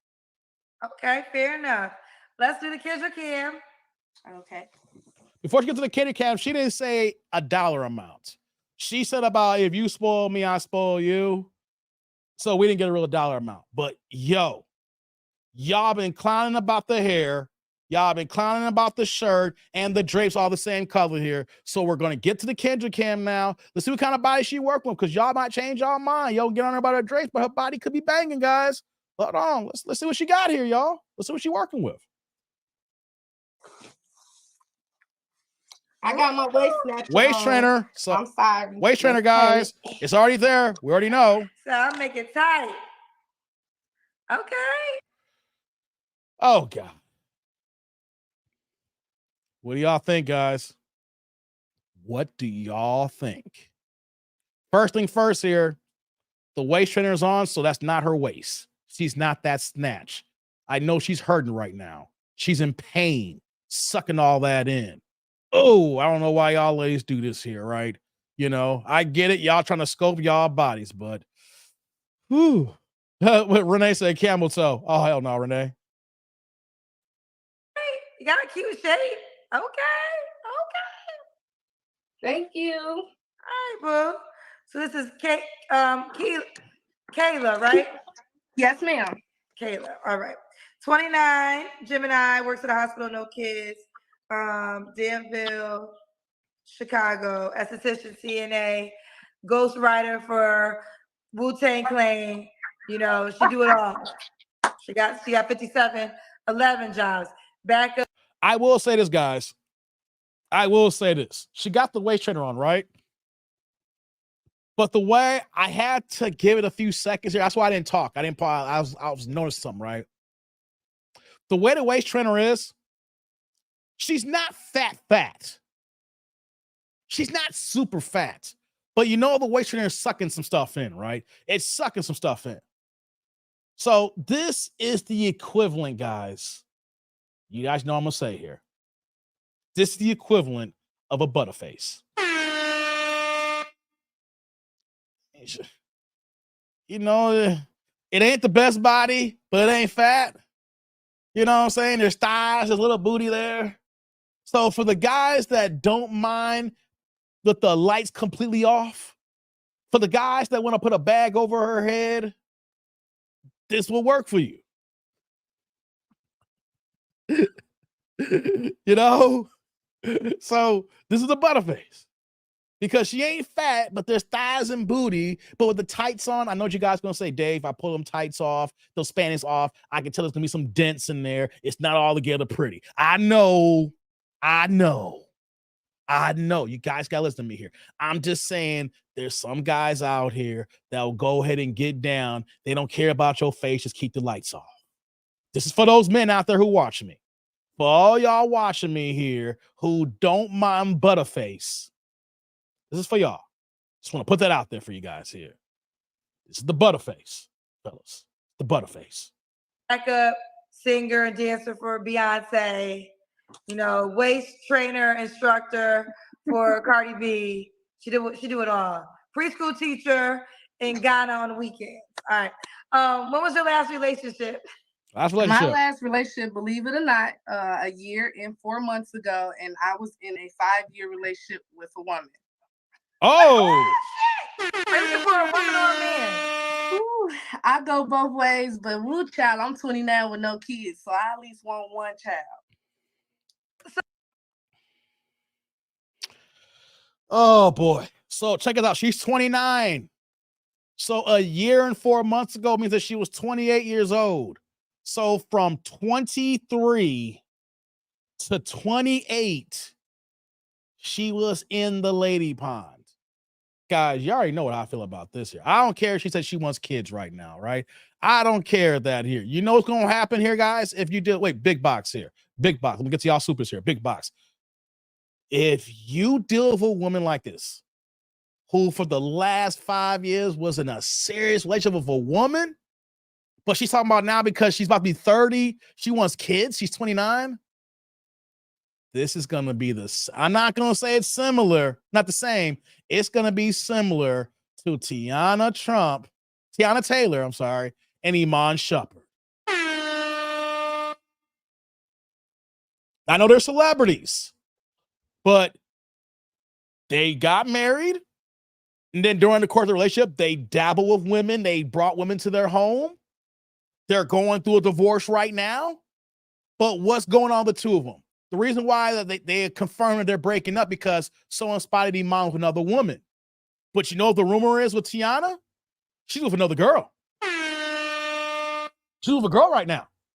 And what I'm saying here, guys, is that if any woman can say they go both ways, but if she was in a serious relationship with another woman for 5 years, guys, you asking for disaster and trouble because we know where her true heart and intentions is with. It's with a woman. She feels comfortable with a woman. She's been in a long-term relationship with a woman. Now, her baby factory's feelings is kicking in because she wants a shorty. So all the reason why she wants a guy is for your sperm. The only reason why she wants a guy is for your sperm. So fellas, this ain't a good look here. She could be nice and cool, thing like that. It's about her. It's got to do with you because her true feelings are to be of a woman. And she's been with a woman that long and then broke up saying that, well, the idea is I want a kid. It's only a matter of time unless you are a top-notch man on his square. She gonna go back to a woman after she gets her kid from you guys. You could be the nicest guy in the world, handling your business, things of that nature. And you know what the word's gonna come out? We just grew apart. See, when ladies get mad at me that I drill on a situation all the time, because you don't just grow apart. Men don't grow apart. Y'all leave us, right? Majority of the time. Now you say guys cheating, things like this. Yeah, that happens. But the guys who want to be there, ain't no growing apart. You already had your eyes set on something else. It's only a matter of time before you actually acted on it. So guys, anytime a woman who goes both ways like this here, it's only a matter of time before she wants to introduce another woman to the bedroom or she will leave you for another woman because that's where her heart is at. Right now, the time's with her to get a kid because she know the wall is here. Since the wall is here, she wants a kid. So when she gets her kid, don't be shocked that she starts saying, that girl look good. She got what she wanted. Shout out to Ellis here with the $2 holla saying Chicago. Yeah, Ellis. She's not in Chicago. Let me take that back, Ellis. She's in Illinois, not Chicago. She lives in Danville. Danville, 3 hours away. I gotta take the L, but it's not Chicago. It's Illinois. Hey, brother. Salud. Thank you for the holla. I appreciate you. Thank you, thank you, thank you. I'm taking the L, but it's not Chicago. She's in Illinois. Ellis. Shout out to you, man. Good to see you again, brother. It's been a while. Yeah, carpet munching. she gonna hate a male child. Yeah. I don't know what Bible she reading.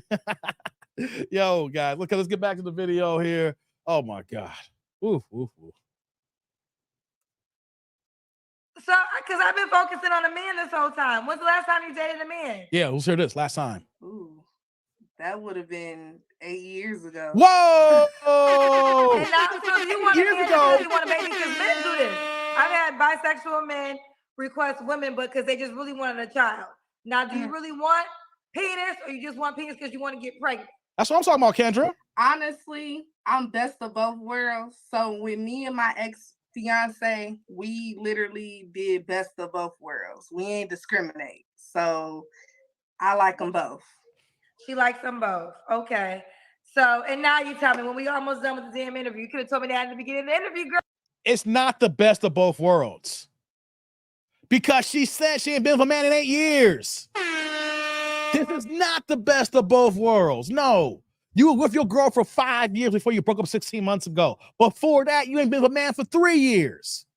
It's been 8 years. It's not the best of both worlds. You are with the women. You just want the baby. Guys, see, words matter. Tribe, words matter. Words matter. It's not the best of both worlds. You may claim bisexual, but if you ain't been a man 8 years, you're damn near a lesbian. You just want the man for the baby. Come on, guys. She just want the baby. And she gonna go back to a woman after the fact. Hell, she might go back to her ex-fiance. Girl, when you talking about all them damn jobs you had, you said I feed giraffes, I give birth to elephants, I'm a CNA, I get your lashes, I buy your hair. Oh, and by Kendra the clowning way, her I now. like vagina too. You forgot to say that one part. You done told me everything else besides that. Kendra clowning her. Man, I'm trying to hang it up a little bit here. It's been given. I've been 29 years doing it. Okay. Well, what are 3 flaws you have to work on, Keela? 30 Honestly, flaws. my 3 flaws that I have to work on is being a pushover. Okay. I sometimes tend to love a little bit too hard. They always say to love too where hard. I get blinded by the fact that a person is not appreciating it. Is it loving too hard, or you're just ignorant of certain things that occur? Or no, it's not even loving too hard. It's not even ignorance. You choose to willfully ignore certain things because you're in a relationship. They always say this, guys. God, I want y'all to work with me. Big box here. We're gonna finish this video off here. Big box. Let me say this here. I get on this here because they always say I love too hard. Loving too hard is not a flaw, unless you're loving too hard is some axe murderer type of stuff, right? You taking love to violence. If you're talking about loving too hard, I use words literally here, right? I use words. Words matter. Is it that you're saying you love too hard, or you are willfully letting things go because you love the person in relationship?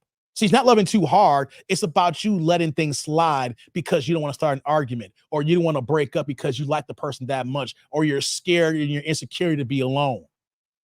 I'm sick and tired of saying you loving too hard. Nah, ain't no loving too hard. Nah, you're supposed to love hard. You're supposed to be on your man. You're supposed to show him that, yo, you with me, and I'm letting you know that I ain't giving it away to no one else here. I respect you. I love you. I'm submissive to you. You are my king. You are my headship, and I follow your lead just like the kid's supposed to follow my lead here. There's nothing wrong with loving the way you're supposed to be loving here. The thing is, are you willfully ignoring things that can hurt you? It's going to do with loving too hard. It's about you and what you are doing and what you are allowing. Blackest says, Dave, when women say they love hard, it's the code for they are domineering. Could be that too. Could be that too. Let's get back to it. Share more of these flaws. And that is my downfall because I end up getting hurt behind it. And now I'm learning to really put my wall up to make sure that this person is right for me. Right now, I'm not interested in anyone. But after this, I will be. Because I'm pausing here. That's a problem. See, this is what I'm talking about. She allowed things in the relationship. So now she's saying she's putting a wall up here. See, by her putting a wall up, it showcased that any relationship that she's been in, she's not being 100% her, and she is looking for the wrong. You see, when they say they put a wall up, they're constantly looking for something to go bad. So when it goes bad, then they're going to walk away. They're a runner, they're a track star. You see, it's one thing to say you're putting your wall up for Pookies and Ray Rays. It's another thing to say you're just putting your wall up in general. And when you put your wall up in general, that means that you're not open. You're not giving the relationship a chance. And I get it, if you may have situations that may have hurt you in the past, but we have to dissect, why'd you get hurt in the past? Did you allow, like I was saying here, because you didn't want to rock the apple cart, and then it finally hit the fan and y'all were at DEFCON 5 then? You see, all these little words, see, guys, words matter. Remember not so long ago when my man came on, I dropped the link. He said, Dave, you're too literal. Why you gotta take everything literally? Because that's what they're here for. I'm not here to guess. I'm not here to try to assume something. You tell me what you say, I am taking your word for it. And one thing we learn about women, they use certain words as code words here. Okay, so when she's saying that she puts a wall up here, automatically we know that the next relationships that's going on in the past here as well never had a chance because she's waiting for the ball to drop. I've really been on a healing journey lately, like literally healing journey for a whole year and 4 months. I've been on a healing journey for myself because I felt like if I tap in and lock in with myself and learn more about me, then it would help me to be able to break those flaws. Other than that, I really don't feel like I have other flaws because I've been working on everything else that's coming beautifully together, inside out. So what were your flaws? That's some bullshit, right? This woman just named off 2 flaws, and one's not really a flaw because she's not explaining herself properly. And then you're gonna say after 2 items, you don't have any flaws? Guys, right then and there, we waited all this time for this video, and we finally got it. She can't look in the mirror and call out her own bullshit. Every time this question is asked by Kendra and they can't name any flaws, that is the biggest red flaw of them all, guys. Any woman that says that they don't have any flaws or you name one thing, they're the reason why the relationships break up. They're the reason why the demise happened. They're the reason why the bad things happen in life happen to them and them only. If you can't name flaws, you are a flaw in general. You can't look in the mirror and call out your own bullshit. You can't look in the mirror and say, I need to work on this here. You have no accountability when someone says that here. See, this is why I say words matter, guys. Anytime someone says that they ain't got nothing to work on, they got everything to work on. And guys, anytime you hear a woman move like this here, you run for the hills. If a woman tells us she ain't got nothing to work on here, we are imperfect human beings and we're going to be imperfect to the day that we die and we are no longer breathing. And if someone tells you they got nothing to work on, you need to run because they need everything to work on. Anybody who doesn't have any kind of accountability like this is a walking goddamn disaster. Flaws again, tell me.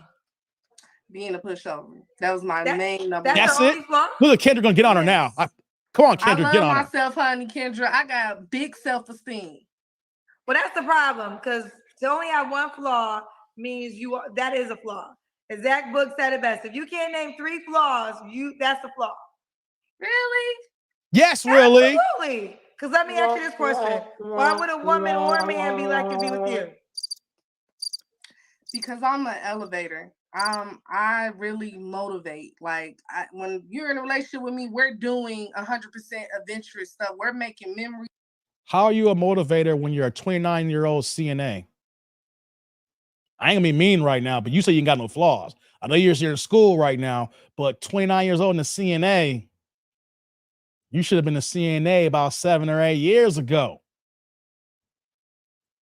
Memories. We are never really like sitting down. I don't like being on a standstill. I always like being in a spotlight. I always like doing something that's very productive. I'm always doing activities. I'm always being involved. So to be with me, you got to be ready to be involved. What the hell? So you were able to get was- passionate about why a person's lucky to be with you. What the But hell? then when it Y'all comes to get your that? flaws, all I got is one. I'm damn near perfect. I wouldn't say perfect, but with this spiritual journey and this journey for myself, I think that's why I don't think too much about my old flaws, because the good book say out with the old, in with the new. Don't be using no damn good book. And with the new, fair enough. Keela, well, No, see, that's the problem with Kendra. See, she says fair enough. No, it ain't no fair enough here. Ain't no out with the old, in with the new here, right? The only way that we know that you don't have these flaws in the past is because of your intentions of how you're moving forward. We don't know until the actions showcase this here. So when Kendra asked, you say you're perfect, she said almost to it because I took this time off and everything. I'll say this here. She did say one thing right about being away for 16 months now and getting herself right. Especially if you've been in a long-term relationship, you shouldn't be dating anybody, right? You need to you need that time to separate yourself from that person so you don't keep bouncing back. And then you need the time to heal and get yourself right here. She did say that one thing correctly here, right? But then on top of that here, just because you worked on yourself, you've been healing, doesn't make you perfect. You got a waist trainer on. That's a flaw right there. Because you know what? The flaw is you're not in shape. You see how I can come down this here? Know what another flaw is? You got that nasty ass wig weave on your head here. You don't rock your original hair that goes with your skin tone here. Okay? You're talking about flaws here. You are not secure enough to wear your own hair. That's a flaw. Okay? Like I said, the other flaw, your weight. Okay? Another flaw. You're looking for a man. You ain't been with a man for 8 years. You do not know how to date men. That is a flaw.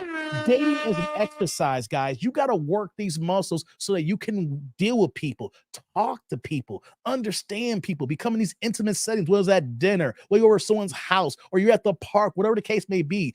Dating and getting to know somebody and being out here, that requires a sense of muscle memory, so that you know how to move and navigate. Dating is hard. So if you've been with a woman for all these years, you do not know what it takes to be with a man. That's another flaw. How am I naming these things off the top of my dome here, but you saying you're damn near perfect, right? You are not perfect. Nobody's perfect. Nobody's perfect. Lord have mercy. Come on. Come on. Well, how old does this person got to be? You're 29. Honestly, in the age between, they have to be 25 and up, but I prefer up because I'm next year turning 30. So Another flaw, because you don't even know the kind of man you're looking for. You are 29 years old looking for a 25-year-old, and you want kids. That is the biggest flaw right here. Ain't no 25-year-old ready to be a daddy.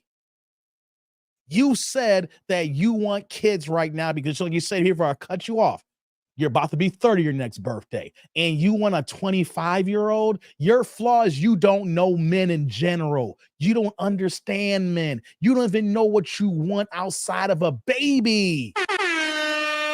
Guys, this is what we talk about here. Let them talk long enough. You're going to reveal everything about them here. Any woman that talks like this here, you got to run. And here's the thing, too.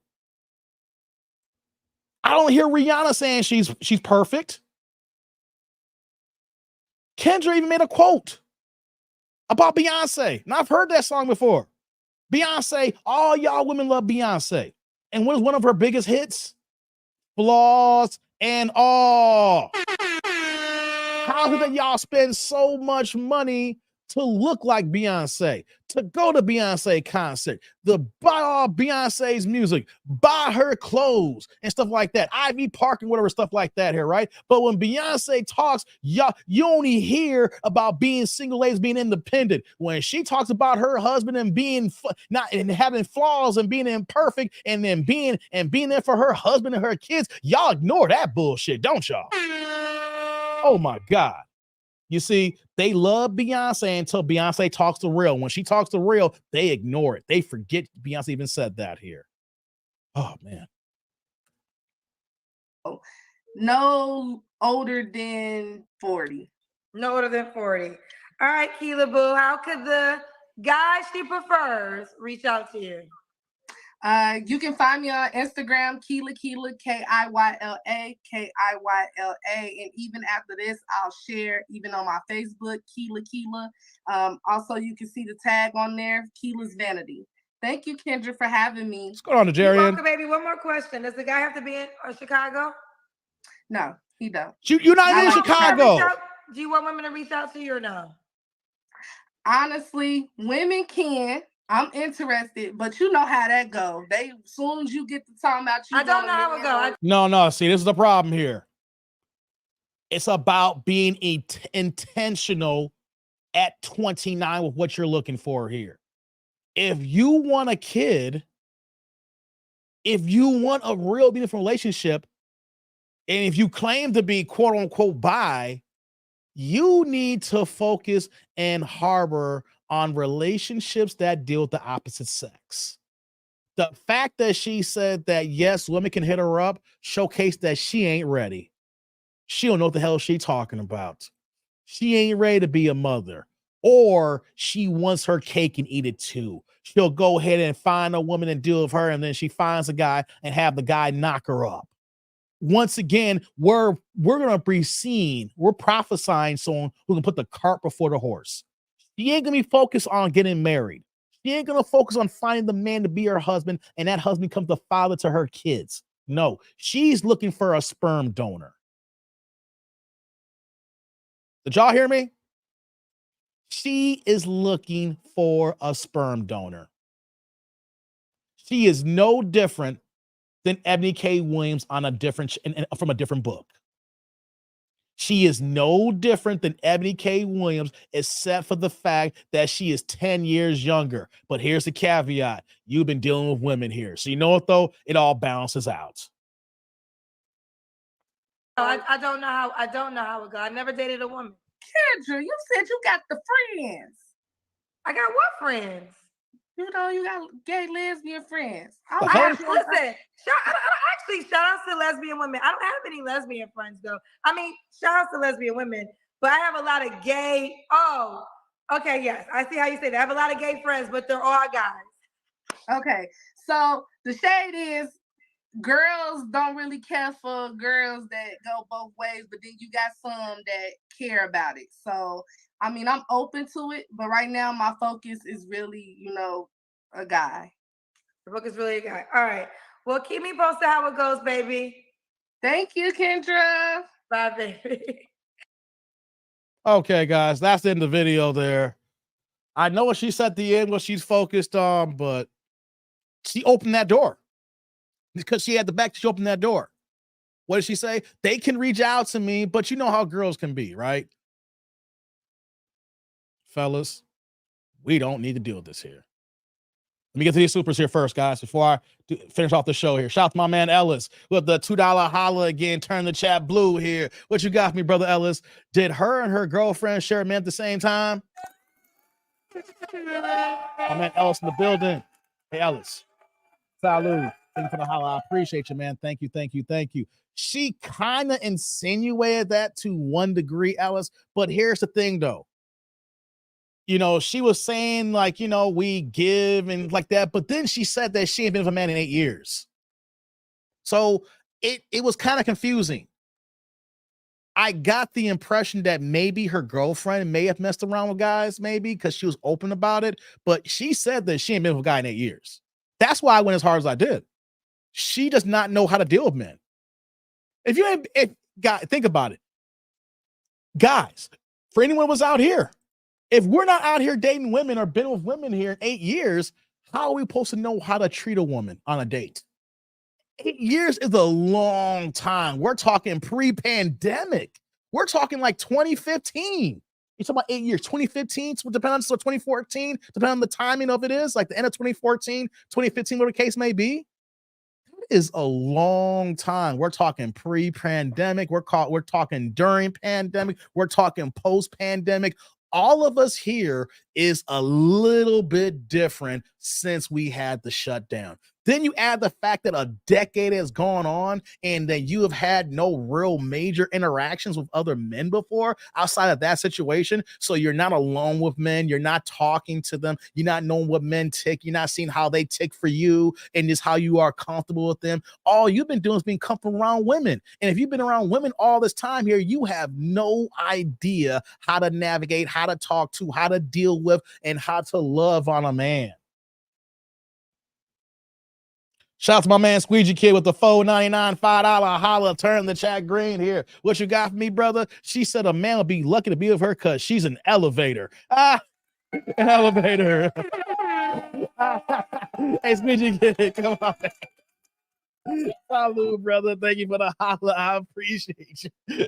She elevates, huh? Or she works the elevator. Hey, come on, man. Come on. Like, how you gonna elevate a man? I mean, honestly, how can you elevate a man when you're not elevating yourself? I'm just being honest here. Like, you're about to be a 30-year-old CNA. And when I hear someone at this age as being a CNA, are you doing a career change now? Have you been a CNA all this time here? And you're just now going back to school to be an LPN? Or, you know, you've been bouncing back and forth. There's so many questions I have when I see 30-year-old CNAs. Because the thinking it is for me is that if I'm going to go to school for this here, why stop at CNA here? Go ahead and put your card on the table, go to school, get your CNA, go straight to get your LPN. Don't stop.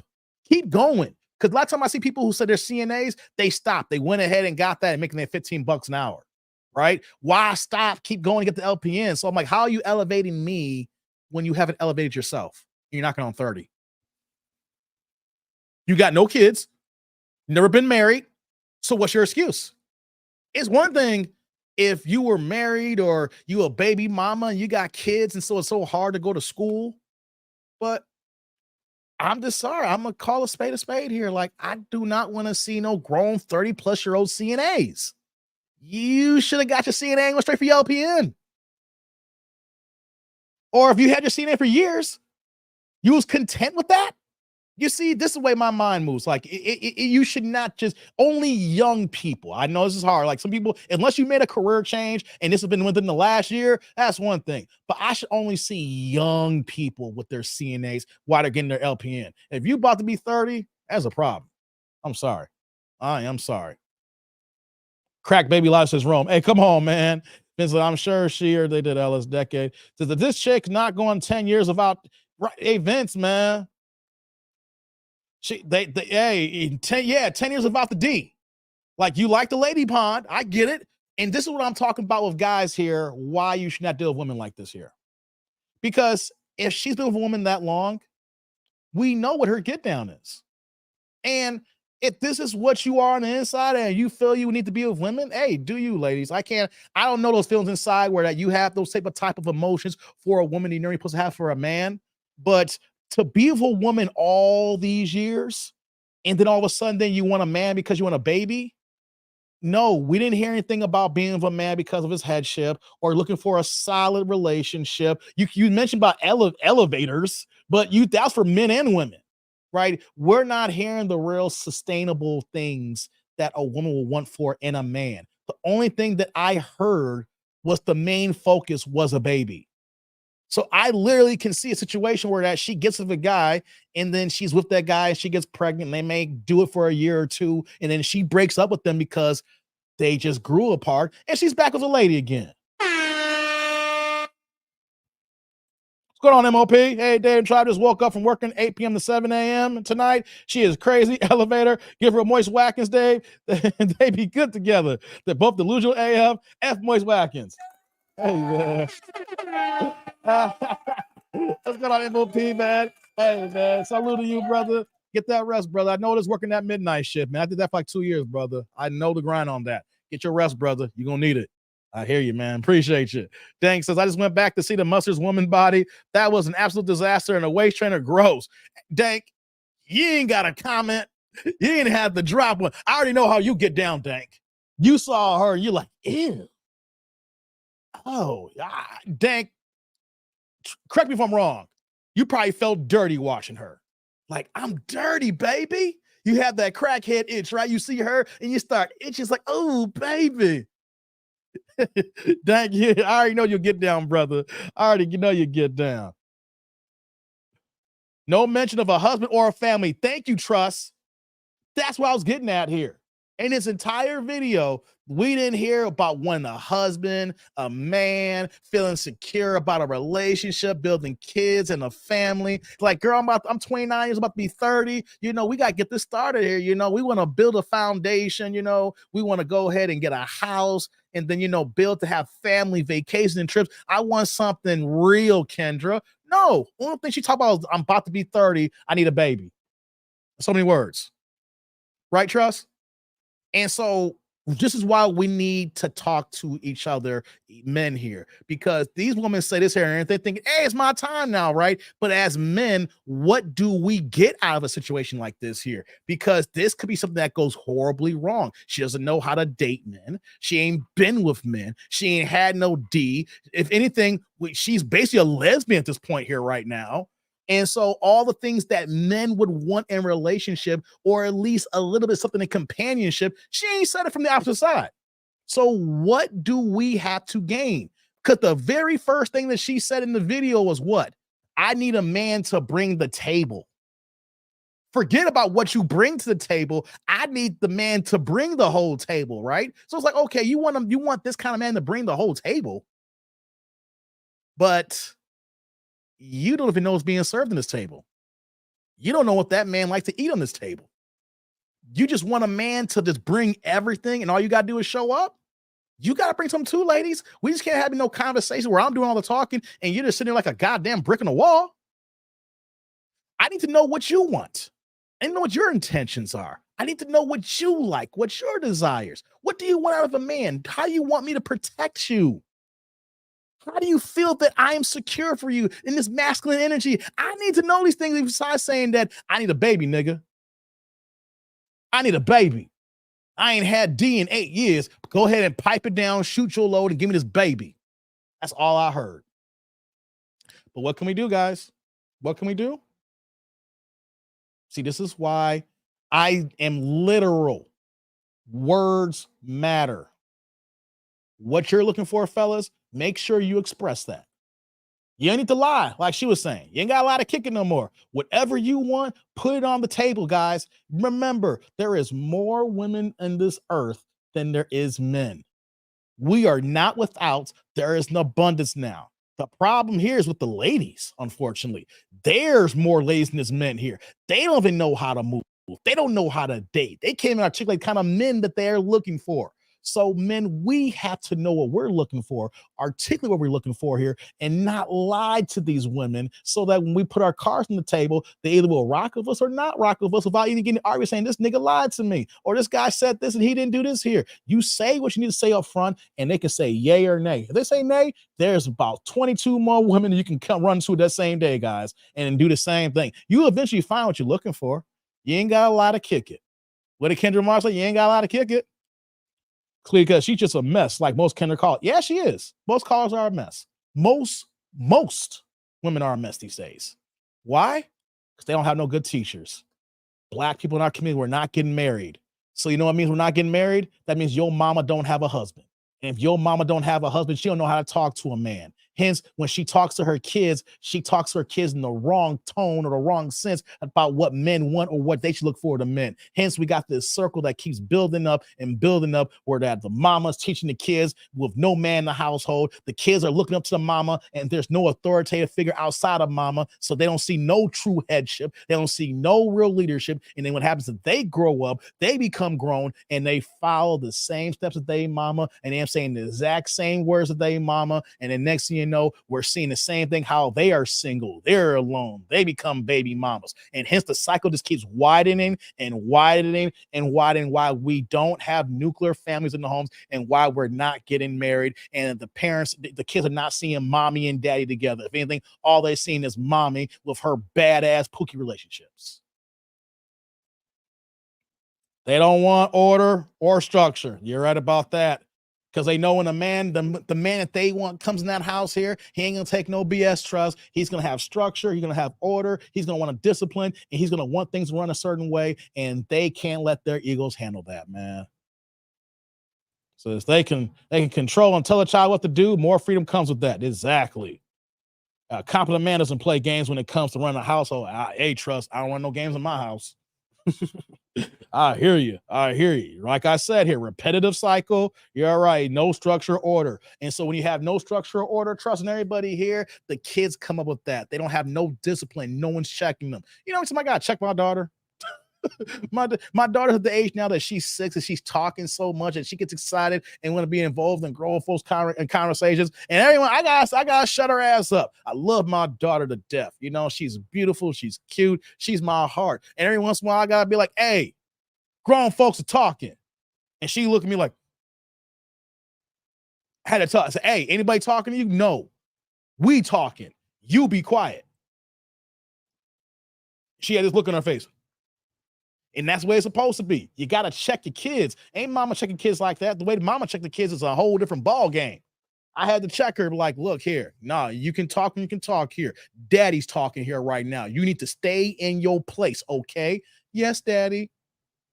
How often the kids getting that in their homes, let alone little girls getting that in their homes. They talking to their mama and their mama's their best friend and not their mama. And then they grow up and they're disrespecting kids. They're disrespecting boys. And then when they get of age where they can be able to date things of that nature, you wonder why these young women become banshees and talk to guys how they want to talk to, because their mama became their best friends. They never had a daddy in the home to check them. And the next, you know, they moving the way they moving right now. It's this whole rinse and repeat cycle, guys.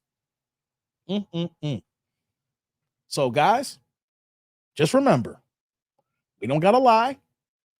If she moves like this, we just got to just politely say, it's all good. Keep it moving. We ain't got to curse women out, guys. We ain't got to tell them straight. You know what I'm saying? Like, it'd be nice so they can hear it, but they're not going to take it in. They'll get in their feelings and call you a messed up dude for disrespecting a woman. Keep it moving here. You ain't got to say nothing. It's like, you're not the one for me. This is not what I want in a relationship. I can tell how this movie's going to end here. And you know what? You're going to be one calling me out. So let's just avoid that right now, because I can tell you ain't got no structure. You ain't got no order. You don't know what you're looking for. You rather have a woman than a man. So let's just cut our costs and keep it moving. That's for any situation, guys. You don't got to entertain it because you think you're without. You don't got to entertain because you've been less than on booty. You ain't had sex in a while. You stay strong and secure in yourself, and the women will come. But you don't got to bow down and act in a certain type of way because she's moving this way here. You deserve respect too. You deserve a quality home. You deserve patience. You deserve a quality of life. Not some banshee that's gonna go ahead and give you a kid, and next you know, she go back to a woman, and so now y'all co-parenting, and you got to see Lisa with Monica. Oh man, Try says, then truth be told, many of these women don't want to raise no children. They still want to party and shake their ass. That's a fact, man. They want to kick it. They don't want to let go. They don't want to let go.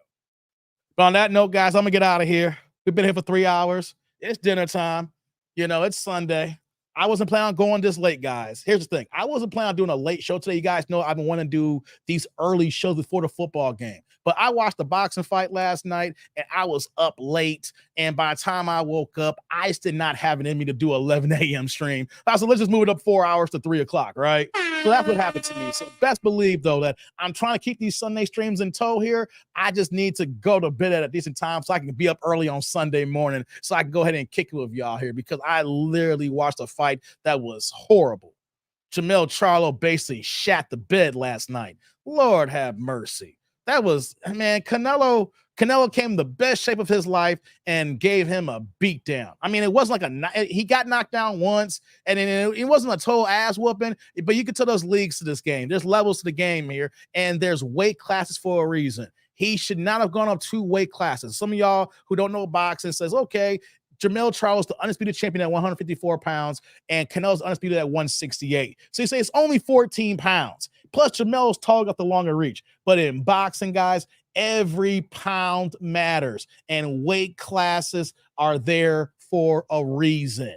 Okay? So Jermell got his money, but just know that if you are a casual boxing fan, guys can't just jump up multiple weight classes, because it's just much more than those 14 pounds. Because you got to make the 14 pounds for the weight. But then, because Canelo been fighting his weight naturally for years now, once he makes weight, he naturally weighs more than what he is. So there's a good chance that Canelo probably close to 180 pounds in the fight game here, right? At fight night last night.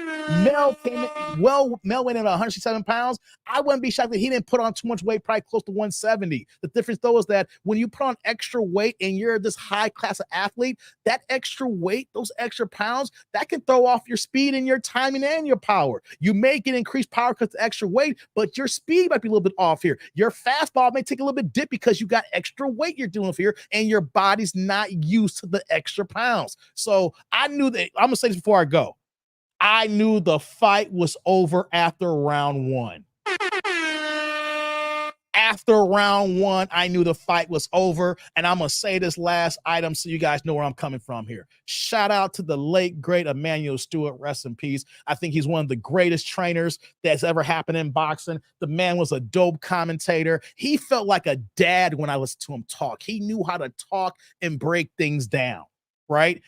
And the one thing that he said that has stuck with me for the last 12 years, I think it was, right, when Floyd Mayweather in 2011 fought Shane Mosley. If you guys remember that fight, before I go here, Shane Mosley basically won the first 2 rounds, and remember in round 2, he got those 2 clean punches off Mayweather, and Mayweather was holding on because he got Mayweather clean on the jaw. And if you watch that fight live, everybody thought that Mayweather was going to lose. I think the fight was in 2010, right? I correct me wrong. I think it was 2010. He fought Victor Ortiz in 2011, right? But the point is, though, is that in round 2, Shane got off and got busy and got Floyd with 2 hardcore shots, right? And then after that, then Floyd won round 3 to 12. Commits a boxing exhibition. He gave him an ass whooping. But what happened in those 2 rounds? This is my OCD boxing mind. And round one, Emmanuel Stewart said, and I'm paraphrasing here, I don't like the way Shane's throwing these jabs. Shane's jabs look jiggly. I never heard anybody say that before. He said, round two, I know Shane, but I don't like the way Shane, he looks jiggly. And what does he mean? Way he threw his jab, it wasn't tight. It wasn't precise. It wasn't clean. When he even extended his arm, it wasn't straight. It was jiggly. It didn't have the correct form. And so ever since I heard him say that, and he said, look at his legs. Look like he don't have his legs under him enough either. It's like he trained, but he didn't train hard enough. Like he doesn't have all his stuff with him. And then what happened after he landed those 2 clean shots? Floyd took him to the woodshed for round 3 through 12. What am I saying here? If you guys watch round 1 of Jermell Charlo, Canelo Alvarez last night, each guy only landed 1 punch. It was a slow feel-out round. But look at the punches that Jermell threw, especially when he threw his jab. It wasn't straight. It wasn't authoritative. It wasn't precise. It was jiggly. He was using movement because Canelo has stamina issues, but movement doesn't matter if you're not landing punches. So you add the fact that he was moving and not throwing, and then when he threw his punches, it wasn't short, it wasn't concise, it wasn't compact or straight, it was jiggly. So when I saw that round, when I was like, oh, Jermell lost. I'm just sitting here because I paid for the fight. And I was up late, watched the fight, watched Canelo get busy, and got the win. So that's why I was up late last night. That's why I didn't have the early stream today. But best believe, hopefully by next Sunday, we'll be back to the early part here. Had to give you that here to let you know why I wasn't here. You know I love my boxing. All right. I don't be saying I like boxing here. I am so old. I'm not a trainer, but I'm so OCD that when I hear other trainers pinpoint things, I keep that in mind. And then when I watch the fight, I apply that there. And next thing you know, the things happen is true here. So I still am a fan of Jermell Charlo, but damn it, you shat the bed last night. But shout out to you for getting paid. Shout out to you getting paid and everything like that. Shout out to Canelo Alvarez for winning. You know, he's going to be back. He ain't going to be fighting the rest of the year. We might see him back by Cinco de Mayo next year. And I'm going to say, if he fights Cinco de Mayo next year, I will be in Vegas for that fight too as well. So I'm looking at a May Vegas trip as well as November trip for our Vegas next year. All right, guys. On that note, I'm getting out of here. Appreciate y'all hearing me with that here. So, you know, we're going to do our thing here. So when y'all see, when we put the banner here, we got this Cash App here. Just in case, if y'all want to drop some Cash Apps later, even off the stream here. You hear the music? We know we can get out of here. All right. So I appreciate all y'all being here today.